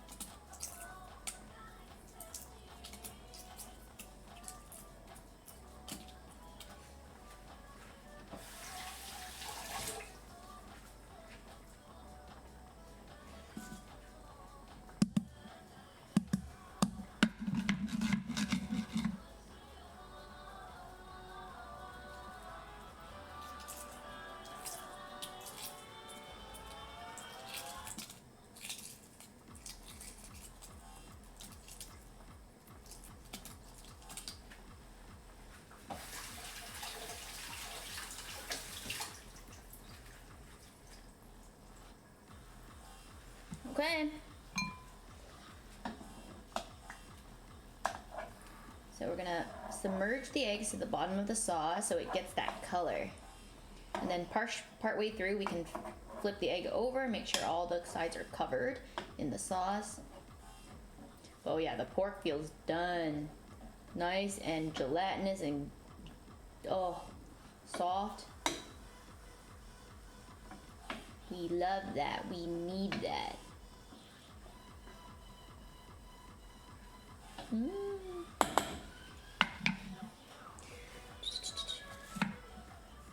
How are you liking your new house? I'm getting used to it, yes.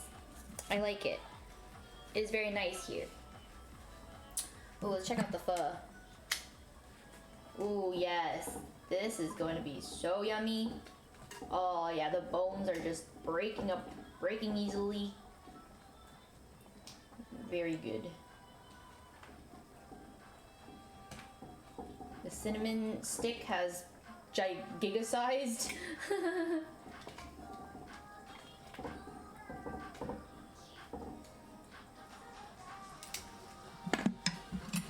And our GOI, our chicken salad.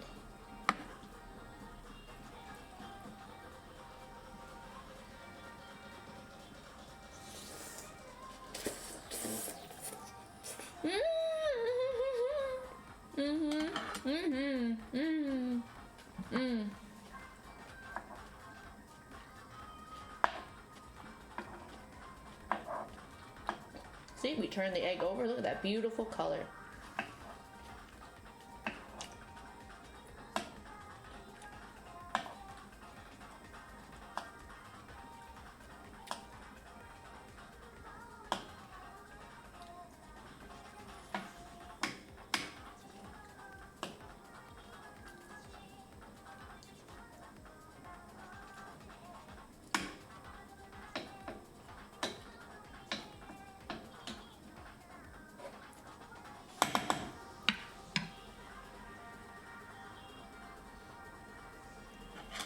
Over here, salt, thanks. I put it up in a bun real quick because I have to shower after this and get ready for a nice dinner.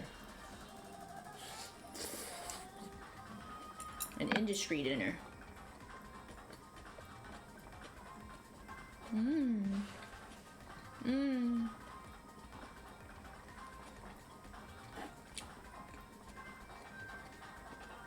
So freaking good.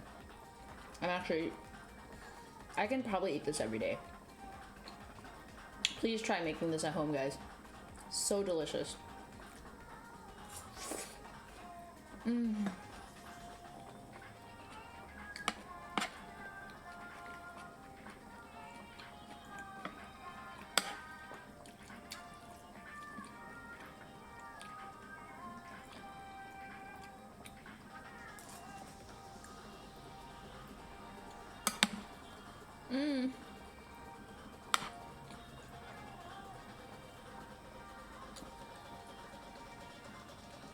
All right, nice bite for chat.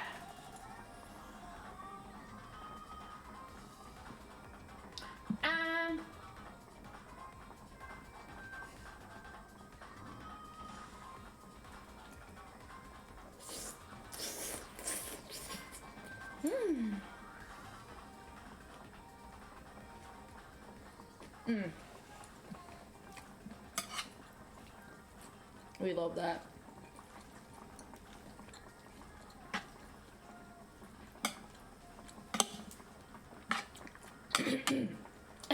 Oh my god, I choked. That went down the wrong pipe. Ooh. That's crazy. I muddled the chili.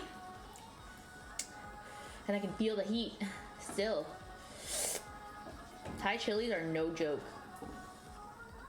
All right, the pork is done, guys. It is done. Our eggs are colored.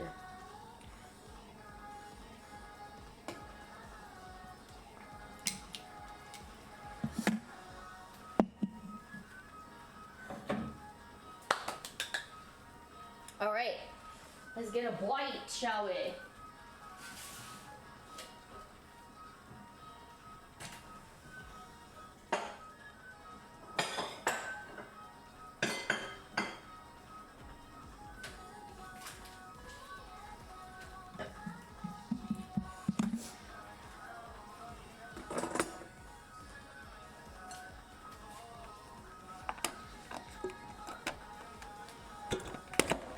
Whoa.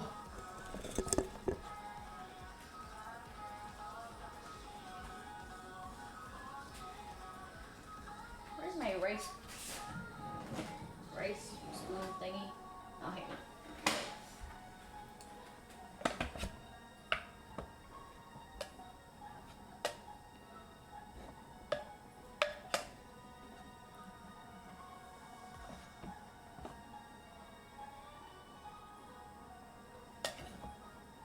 Still got that burnt rice at the bottom. Not this setting, Sag. Oh well.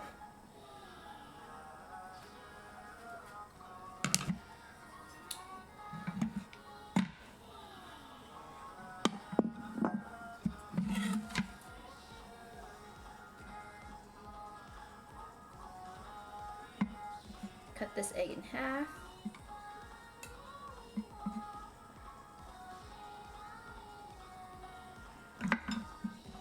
Wow. Perfect.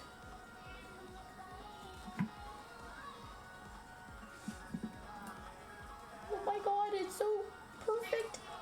They're nice and soft and jelly-like. I would probably omit the soy sauce next time. The color, it did turn it darker. But that is okay. Flavor-wise, it's still on point. It looks more like the Chinese style now that it's darker.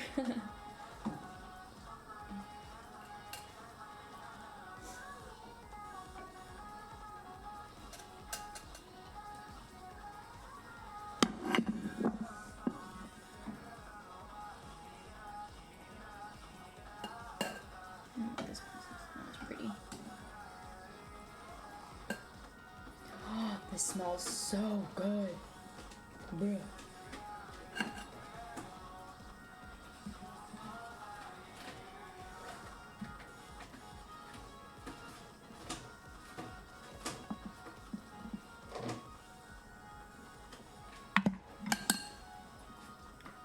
Get the sauce on the rice. Sauce on the eggs.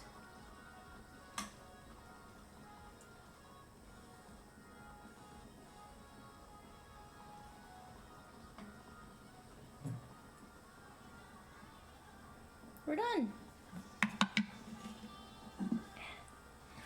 We have tikka.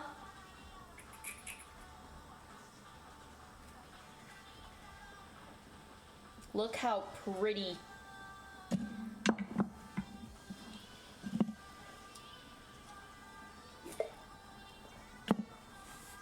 All right, time to try. I like to eat it with a bite of egg. A piece of pork. And some rice. Oh my god. I broke it with my spoon already. You just know it's gonna be so jiggly and soft and... oh my god, Julie! First bite for chat. It's like hanging.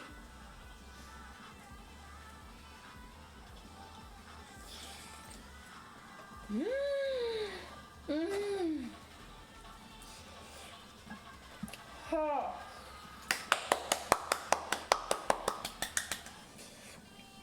Hi, Mayo. Hi.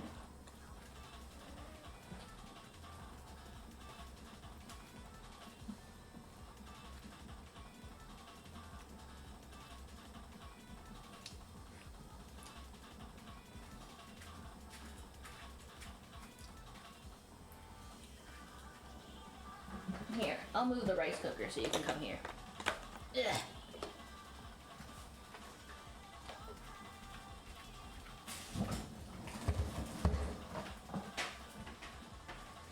You can come. Here.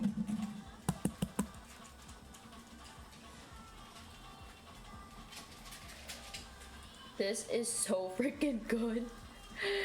What the heck? I forget how yummy tikka is. Oh.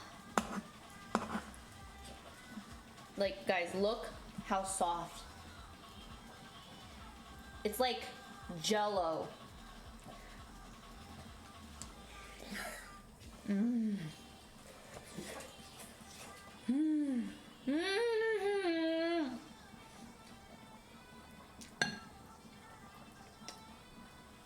It gets even better the next day. Yup. And you know what? I could literally eat this just pushing my tongue to the roof of my mouth. It will just completely so soft.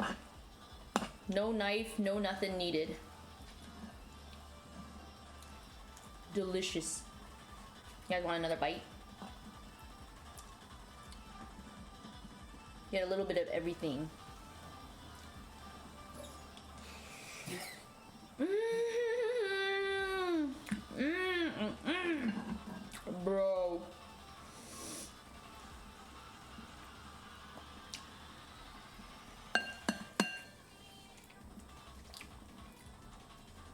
Oh my god. Oh. It's just too good. It's just too good. Time to fridge it. True, true.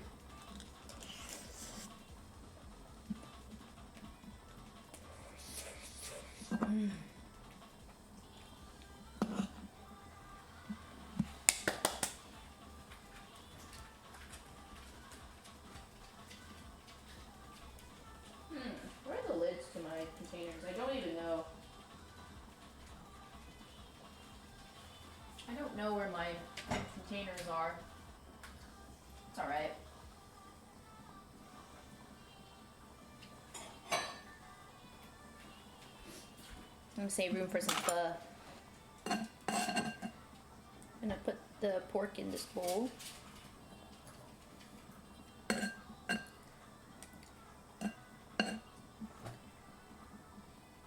Hi, Mio.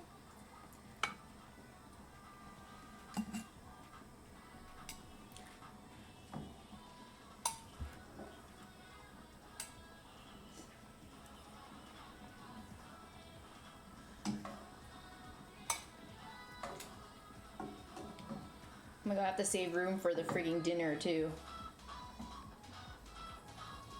We're eating good today, chat. Well, let's try a mushroom.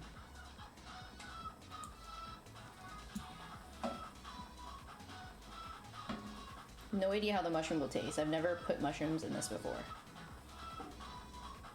I would assume it's like Flavor Town, but we'll see. Wow.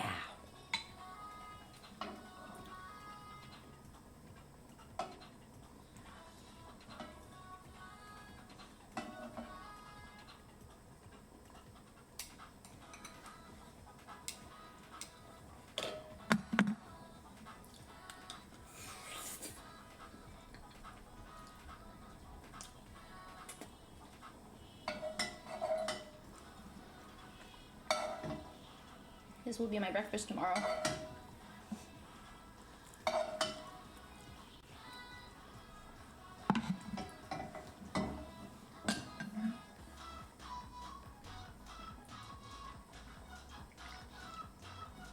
Yeah, I would skip the soy sauce. I think the soy sauce made it darker too.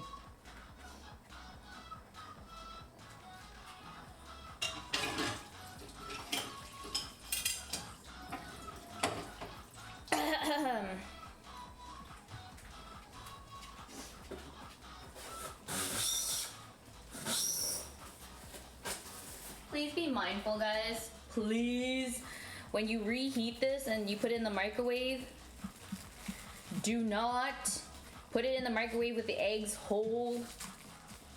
There's a trend on TikTok where I saw people just microwaving a boiled egg and then they open it with a knife and it just explodes on them. Please don't do it. All right, I believe the broth is done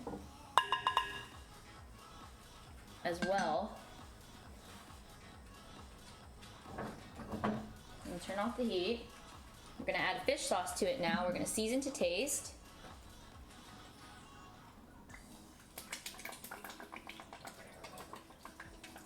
I just eyeball it at first. Okay. And then we're gonna put some rock sugar.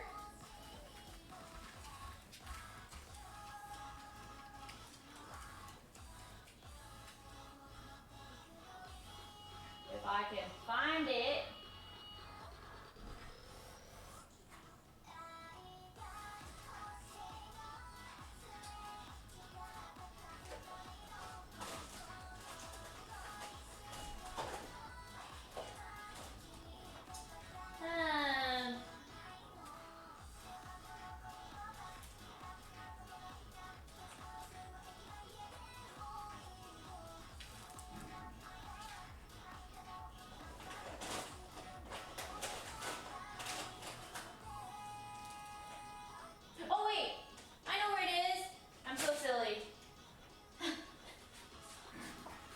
Now I put it at the windowsill.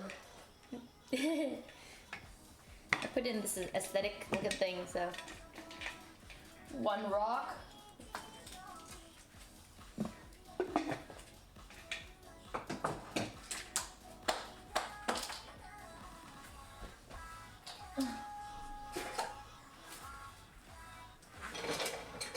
Grab our ladle.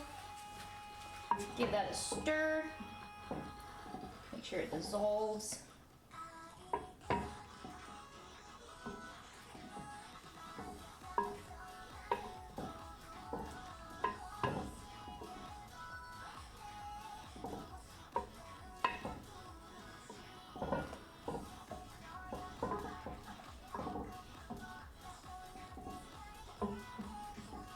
Chicken head!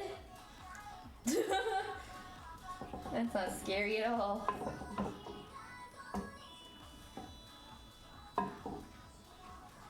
The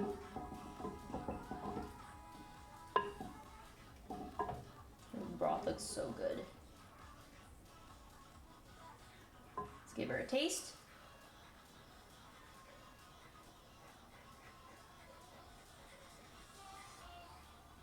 Oh, it's hot.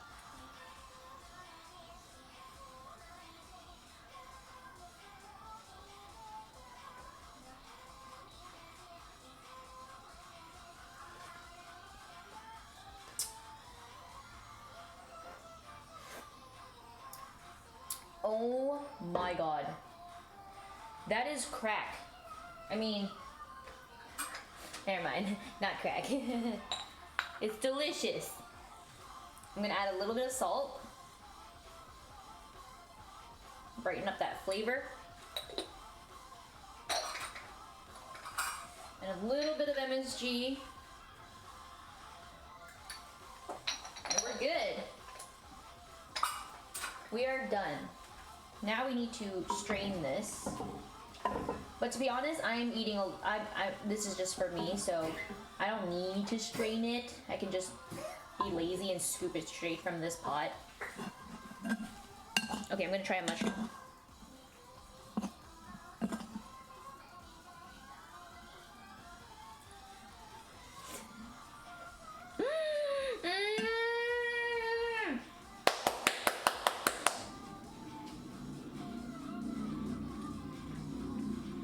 Shiitake mushroom in the braise? Yes.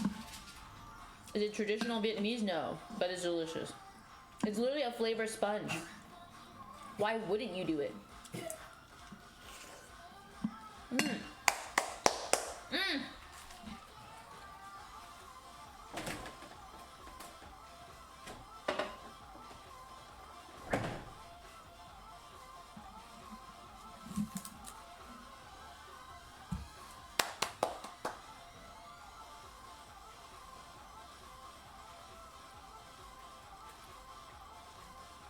You take the onion out.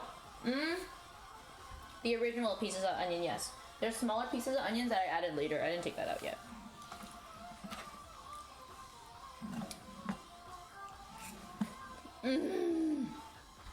Yes. I freaking love chicken salad. Okay. Next.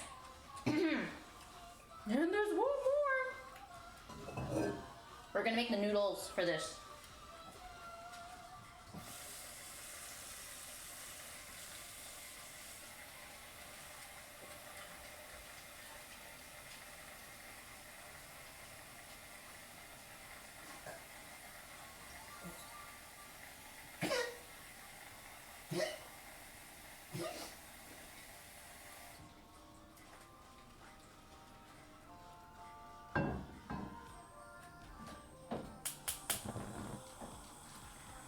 You really thought it was over, chat? You really thought this stream was over? She's cooking a storm. Wow. I'm a happy girl. Okay, let's put away this chicken salad.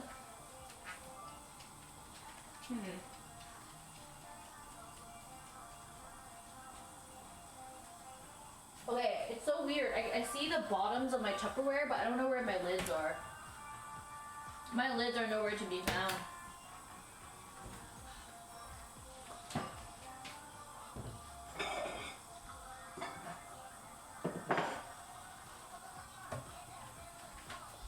good. Alright, let's put it on this plate.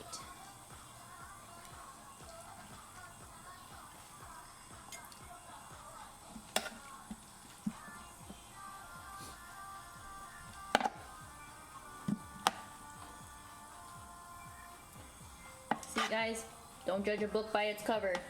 You see a skinny looking brown chicken, you think it don't got much meat on it, but this is a huge portion. You can split it up to like a party of 6 even, because this is an appetizer after all. It is so delicious.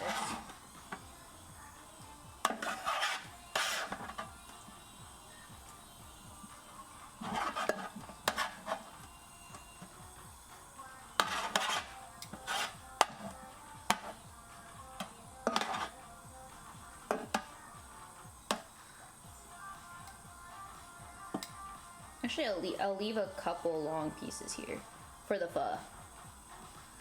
There we go.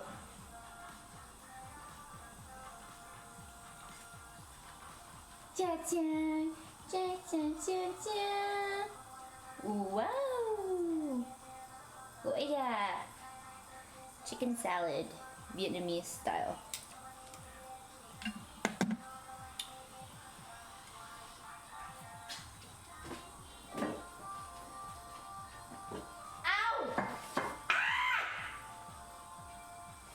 Dude, I grazed my hand over the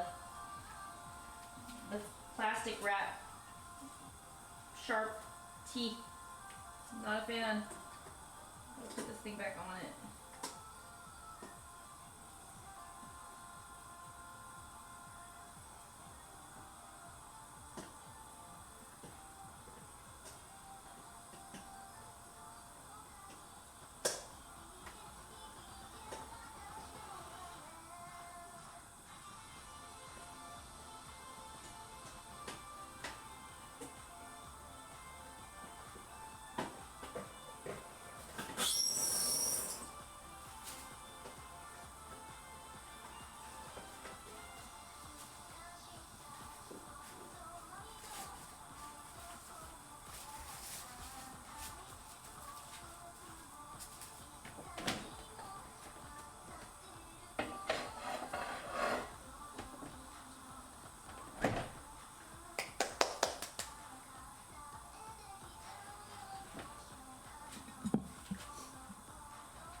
And water is gonna boil very soon.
Holy moly. I only have part of a pack left. Perfect.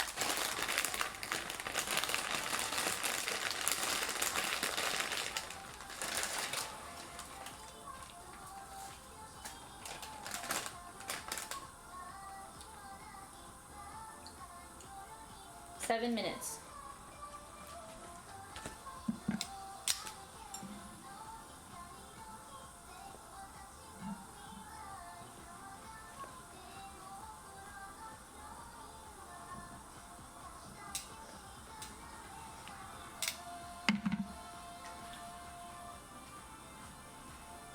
this a little bit more on the flame. Such a strong flame, I love it.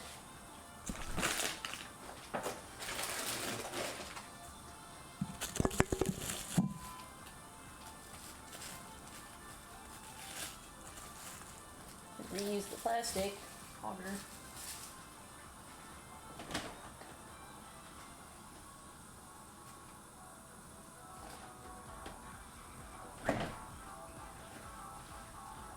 All right, 7 minutes from now is 3:45.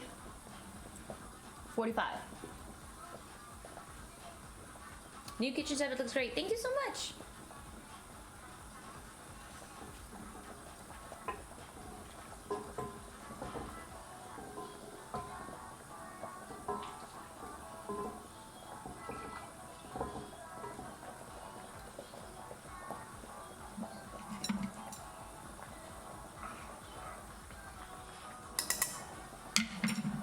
Lower the heat now.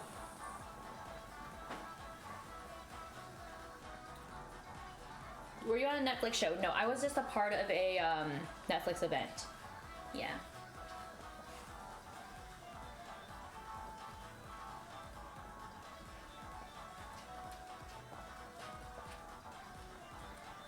Just vibing. Does the steam do damage to the camera? So, the camera is actually really high up. I was able to buy a brand new mount that's this high. So if I can leave my hand here on a full boil, I think the camera's just fine.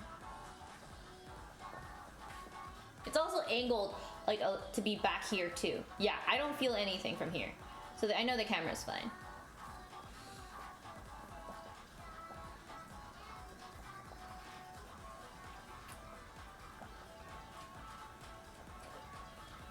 See, I'll show you guys. See? See the camera? Very high up. You missed when the camera would fall off. No. I was actually thinking of doing a sink over the sink. An over the sink setup as well. But I'm unsure if I want to. Because it's just rinsing stuff, but it is cool to see another angle for sure. Do you have any pots, pans, cooking equipment recommendations? Not necessarily. Yeah, I tend to choose things basically purely for aesthetic, or I love like anything glass, which is really scary. Oh my god. Believe it or not, this thing used to be completely round, but now you're seeing like lines that go upwards. And I think it's like warping from the direct heat. Now it looks like it's like scalloped. Kind of scary. Just pray that it doesn't shatter. But if it does shatter and I get it on camera and it becomes content, hashtag worth it. I'm kidding.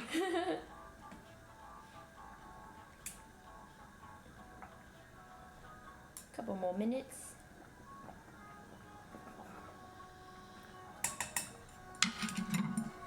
Excited to eat my pho, bruh. I love pho.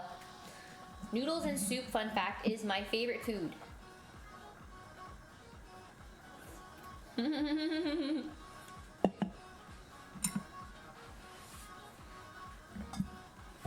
I love noodles and soup. Recycle.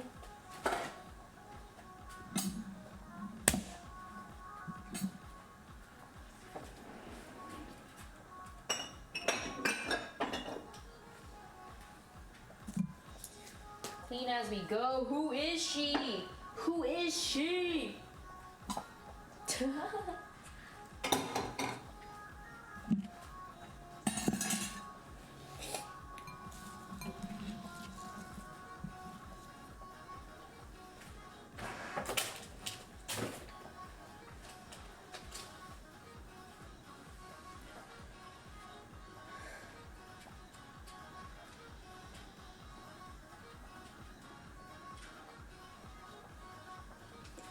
Yes, this is a Vietnamese menu today.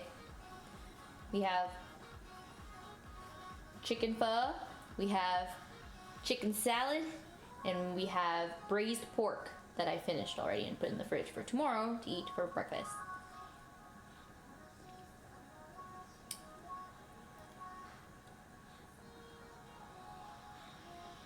Chimkin, mm-hmm.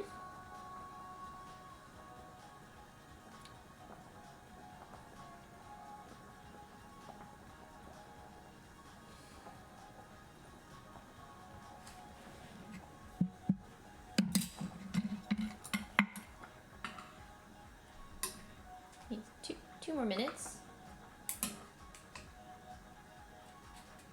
It's looking pretty cooked to me.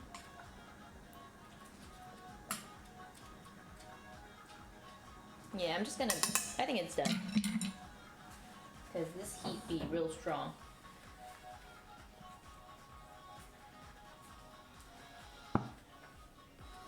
Alright, it did call for rinsing the noodles.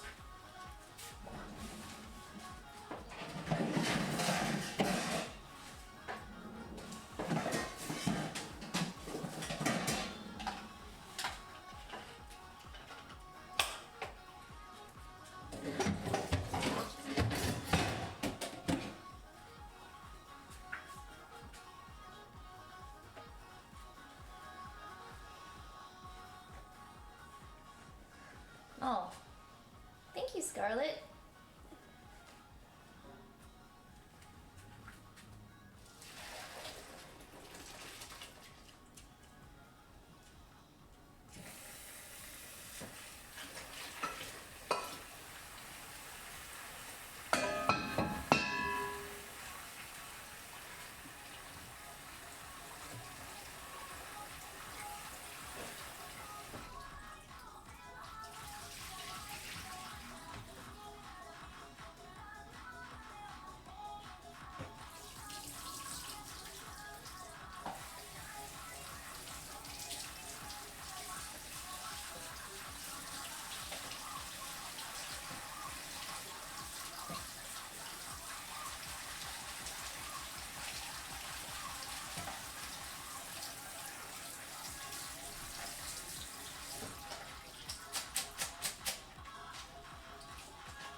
Nudes done.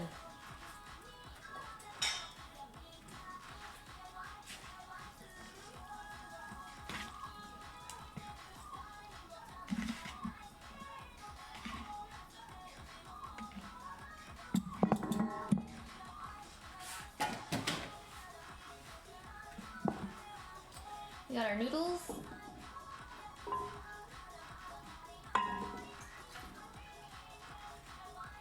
Oh.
delicious.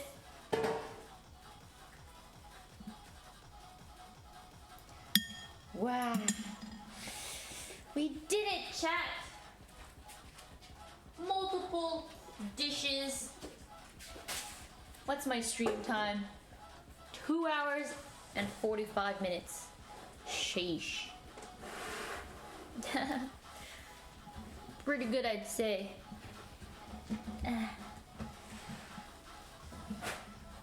We got, no, 3 dishes done.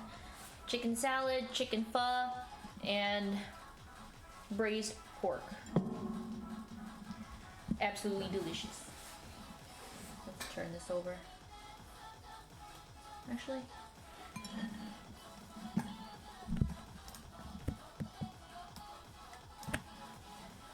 There you go. You can see my bowl that I eat from. Oh. Ooh. I freaking love pho. Mickey is just chilling here. Mickey, you can't have any. You guys want to see Mickey? He has a hedgehog pajama set. So cute. The little hedgehogs and hearts. Little hedgehogs.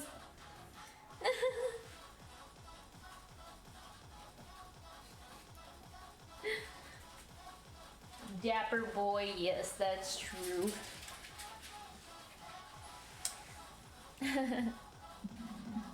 Oops, I'm gonna move the bowl. I forgot it's in the frame.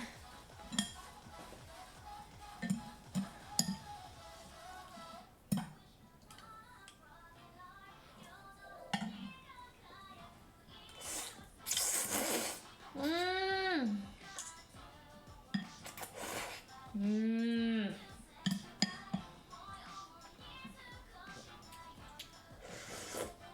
Mmm. Wow. That broth is gold.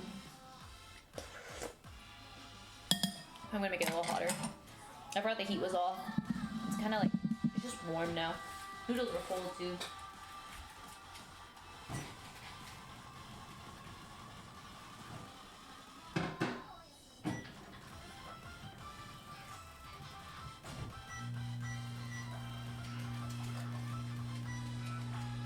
Some poison here too. I actually don't have sriracha. I need to buy more sriracha.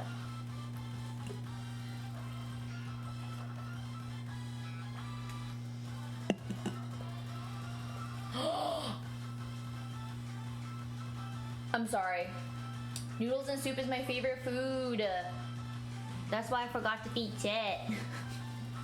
My fault. Mickey spit on point. Thanks. Mickey says thank you. Mickey knows he's cute. You know you're cute, don't ya? Hmm? Food, please.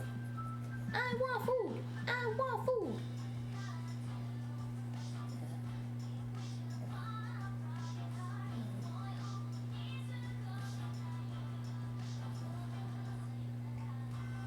He's hideously cute, bro. Is that what your mom described you? I'm kidding.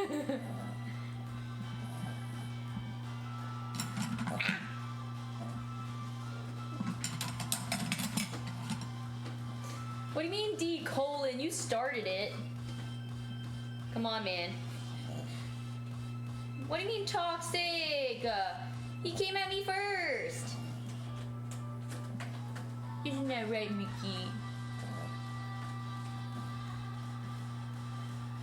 She just says I'm hideous? No.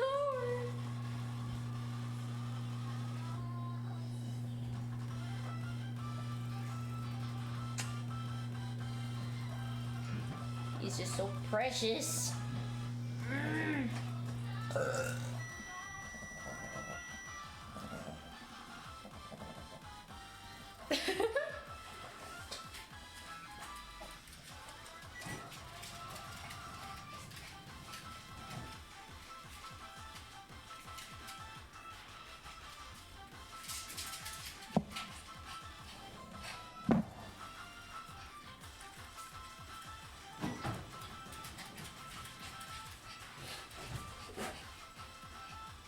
This broth is actually money, guys. It's so delicious.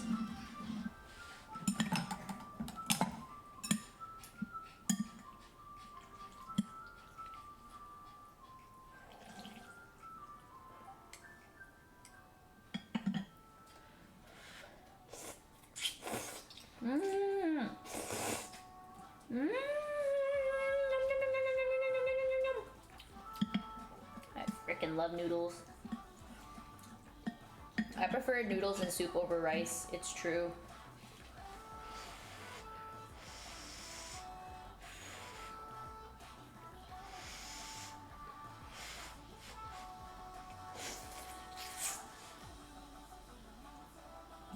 I forgot to feed chat again. Here you go. Not me spitting it back out and then giving it to you guys. Who wants to be Mama Bird? Chat. Who wants to be Mama Bird? It's me, Mama Birdie. Open wide. A little bit of broth too. Delicious.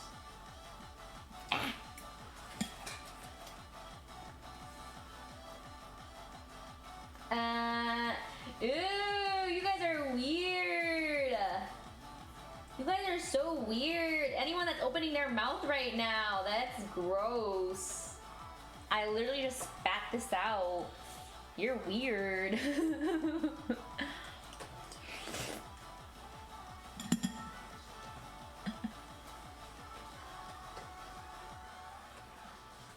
Kind of weird.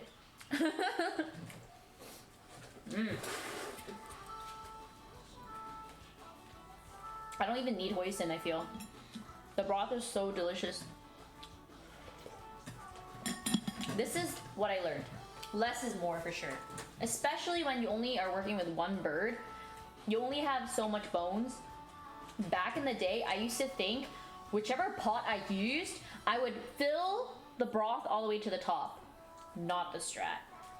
Because I end up having a hard time finishing it on my own anyways. Because once it's filled to the top, I have like 30 bowls, 20 to 30 bowls of pho to finish. Which is not practical. But instead, I fill it halfway full nowadays. And yes, it looks suspiciously low, but then I end up getting like 4 to 5 bowls. Maybe 4 bowls, which is a lot easier for me to finish, especially within the week, because I want to eat other stuff too. I could eat pho every single day. I used to, back when my parents owned a pho shop, I used to eat pho every day. But, especially having this is actually a smaller fridge than normal.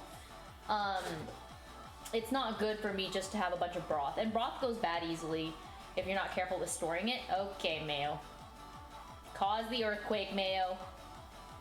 Are you good? Mayo. Hi. Hello, baby. You are so majestic. I don't know what happened to Mayo's fur, guys, but ever since we moved into this bigger home, her fur also got bigger. She's like, she used to have really silky but like long skinny hairs. I don't know how to describe it. But it was just, it kind of mimicked like human hair. It would fall down on her body. But all of a sudden, she just grew a bunch of fluff hair now. And now she's like it's given more Persian now than ever. Yeah. I didn't know you were about to make 2 of my favorite dishes my mom usually make. Oh, I actually just finished. I also made a bonus dish, pho as well. So go ahead, click onto the VOD and watch the VOD. You'll see me go through making all the dishes. Except, I need to remind myself to omit soy sauce. I forget, when you make nukmao, which is the caramel sugar process, you don't need to add soy sauce. Because you already are having color from 2 sources.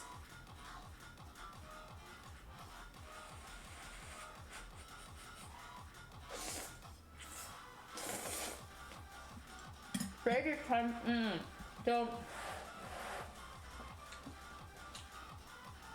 this type of fridge is like an in-cabinet fridge. So what you're seeing that looks big is actually just the wooden panels that is installed and attaches to the fridge itself. The fridge is actually smaller. It's like a, as you can see, it's very shallow. There's no depth. Like, if I were to make cookies on a baking sheet, the baking sheet won't fit very well. It could fit maybe on the top, but I have to like remove all these sauce bottles for the cookie sheet to fit. So, not my favorite fridge, but apparently it's more expensive because to get the aesthetic, you know, like the seamless cabinets, apparently people pay extra for that, which is, as a cook, I don't like it, because I would rather have a huge industrial size fridge than fridge that have cabinets on the outside to match. I don't know. Sacrifices we make for aesthetics. Yeah, for real. I mean, I already devalued my home by coloring the cabinets. Because these are not the original colors of the cabinets, and we just painted over it. And apparently, we were told that that will devalue the home, but I don't care. I don't care. Happy first.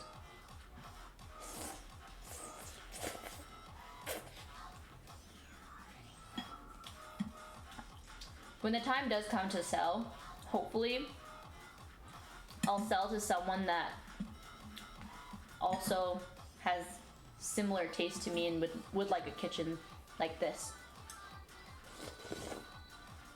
No, this is not pho ball, this is pho ga. Chicken pho.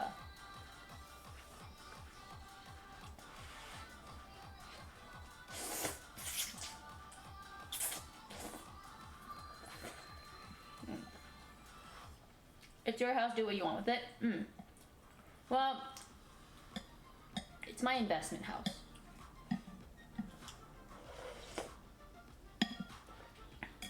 I got this home while the market was low.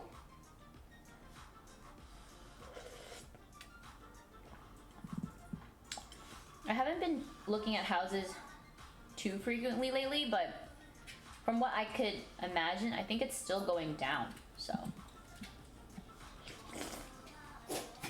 You can paint it back? No, I'm not gonna paint it back. So, these cabinets are not real wood.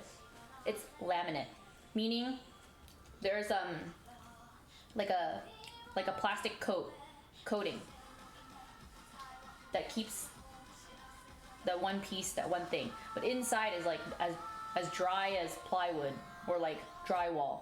It's not like one whole piece of wood. So if I were to color it back, it's still not the same. Sorry, it's veneered. Yeah. Anything makes the house less generic, personalized, lower property value, just makes the market feel very bland. IMO. I agree. I think when I see the houses that are more artsy fartsy, I think it actually has so much character. But it's fine. Another thing I can always do is, because this was the temporary fix, right guys? I was in and out of changing the kitchen completely, like renovating completely in order to get the color scheme that I wanted. But because I realized that this is an investment house, this is not the home that I want to ever settle down in, we decided to go with the cheap, easy route of just like, guys, these, my island and countertops, it looks white, right? This is not the original color. There's something called Formica, which is basically kind of, imagine wallpaper, but it's not paper. It's like really thick, like, what is it called? It's like it's thicker than vinyl even. It's like it's almost like plastic, but it's called Formica. And then I had the contractors put it on nicely, and they have to sand the edges, and even these edges here are all separate pieces. It's like laminate, yeah, pretty much. How do you spell it? Formica? Formica. Yep. And this entire kitchen, oh, I also chose the backsplash that I got off of Wayfair. They're like these tile stickers. They're so expensive. Despite being stickers, they look like real tile. It's really hard to tell that they're stickers unless you look up close, because there's a couple imperfections. You know what's so troll? Out of this entire thing, there's not a single bubble except one. One that's dead in the center. Isn't that so troll? It's not on the edge or anything, it's right here. There's a piece that's like lifted or a little bubbly here. Cause I guess it doesn't fit all the way, I don't know. And it's right in the middle. That is troll. So every time I wash dishes or I'm in front of the sink, that's the first thing I see is that imperfection. But it's okay.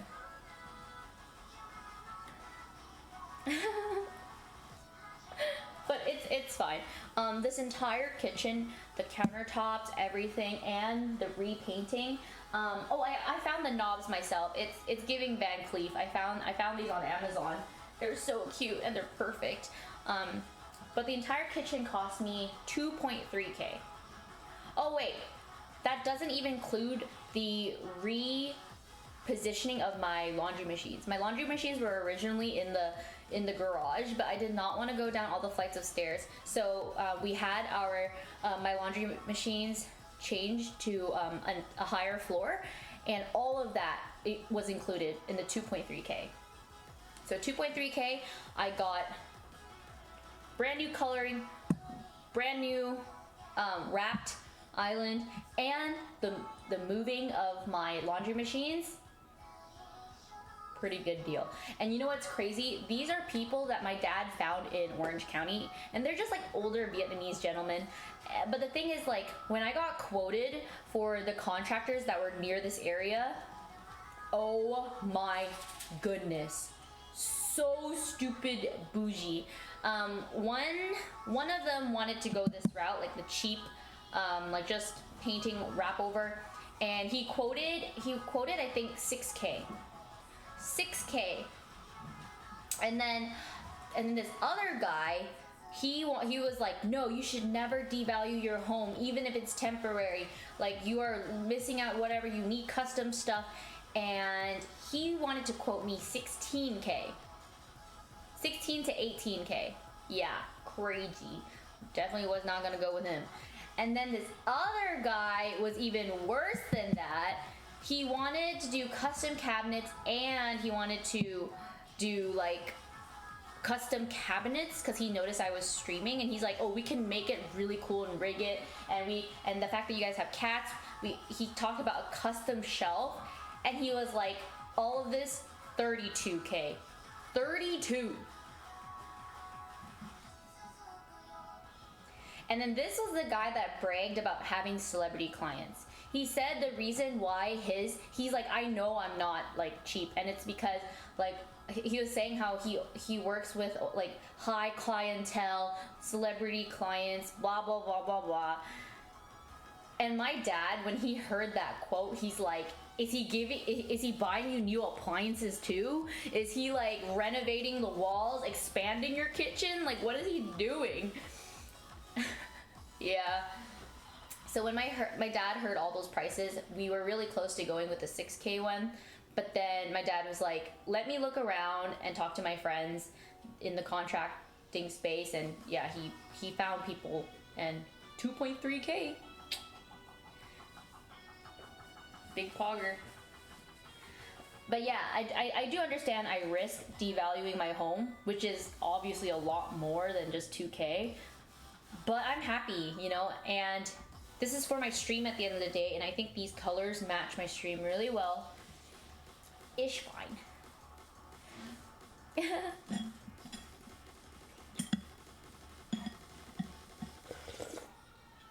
Nah, RGB strips are cheap. Yeah, I think 32K would have been a brand new kitchen, period.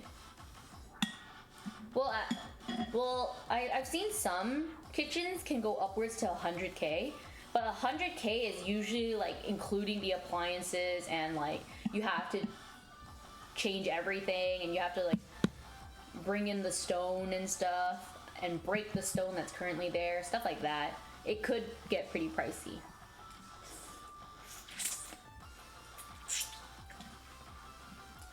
You roll the boy in Star Rail?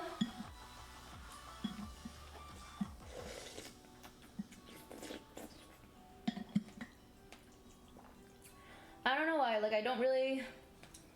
I think so far, don't hate me for this, but out of their games, I think Genshin Impact still has better character design. I think, or maybe it's just too early to tell, but yeah.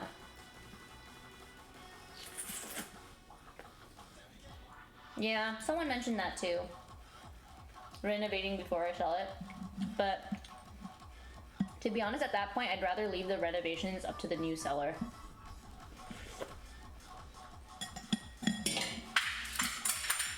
Bruh. My bad. Sorry, Mickey, did I scare you? Alright. I will finish off stream. Who is streaming right now?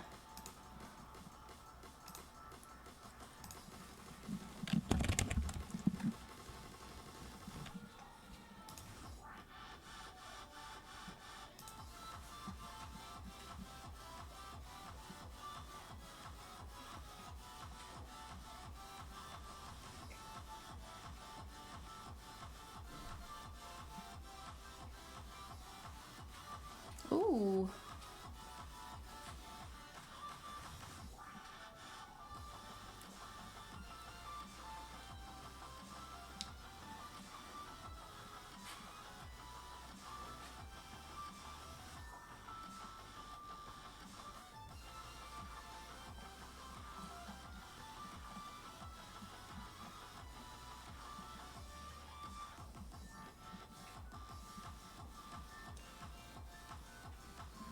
Send you guys over to Miss JD Ann.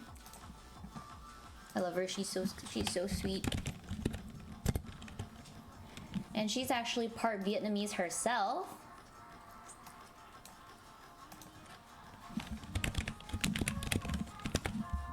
Which is always exciting.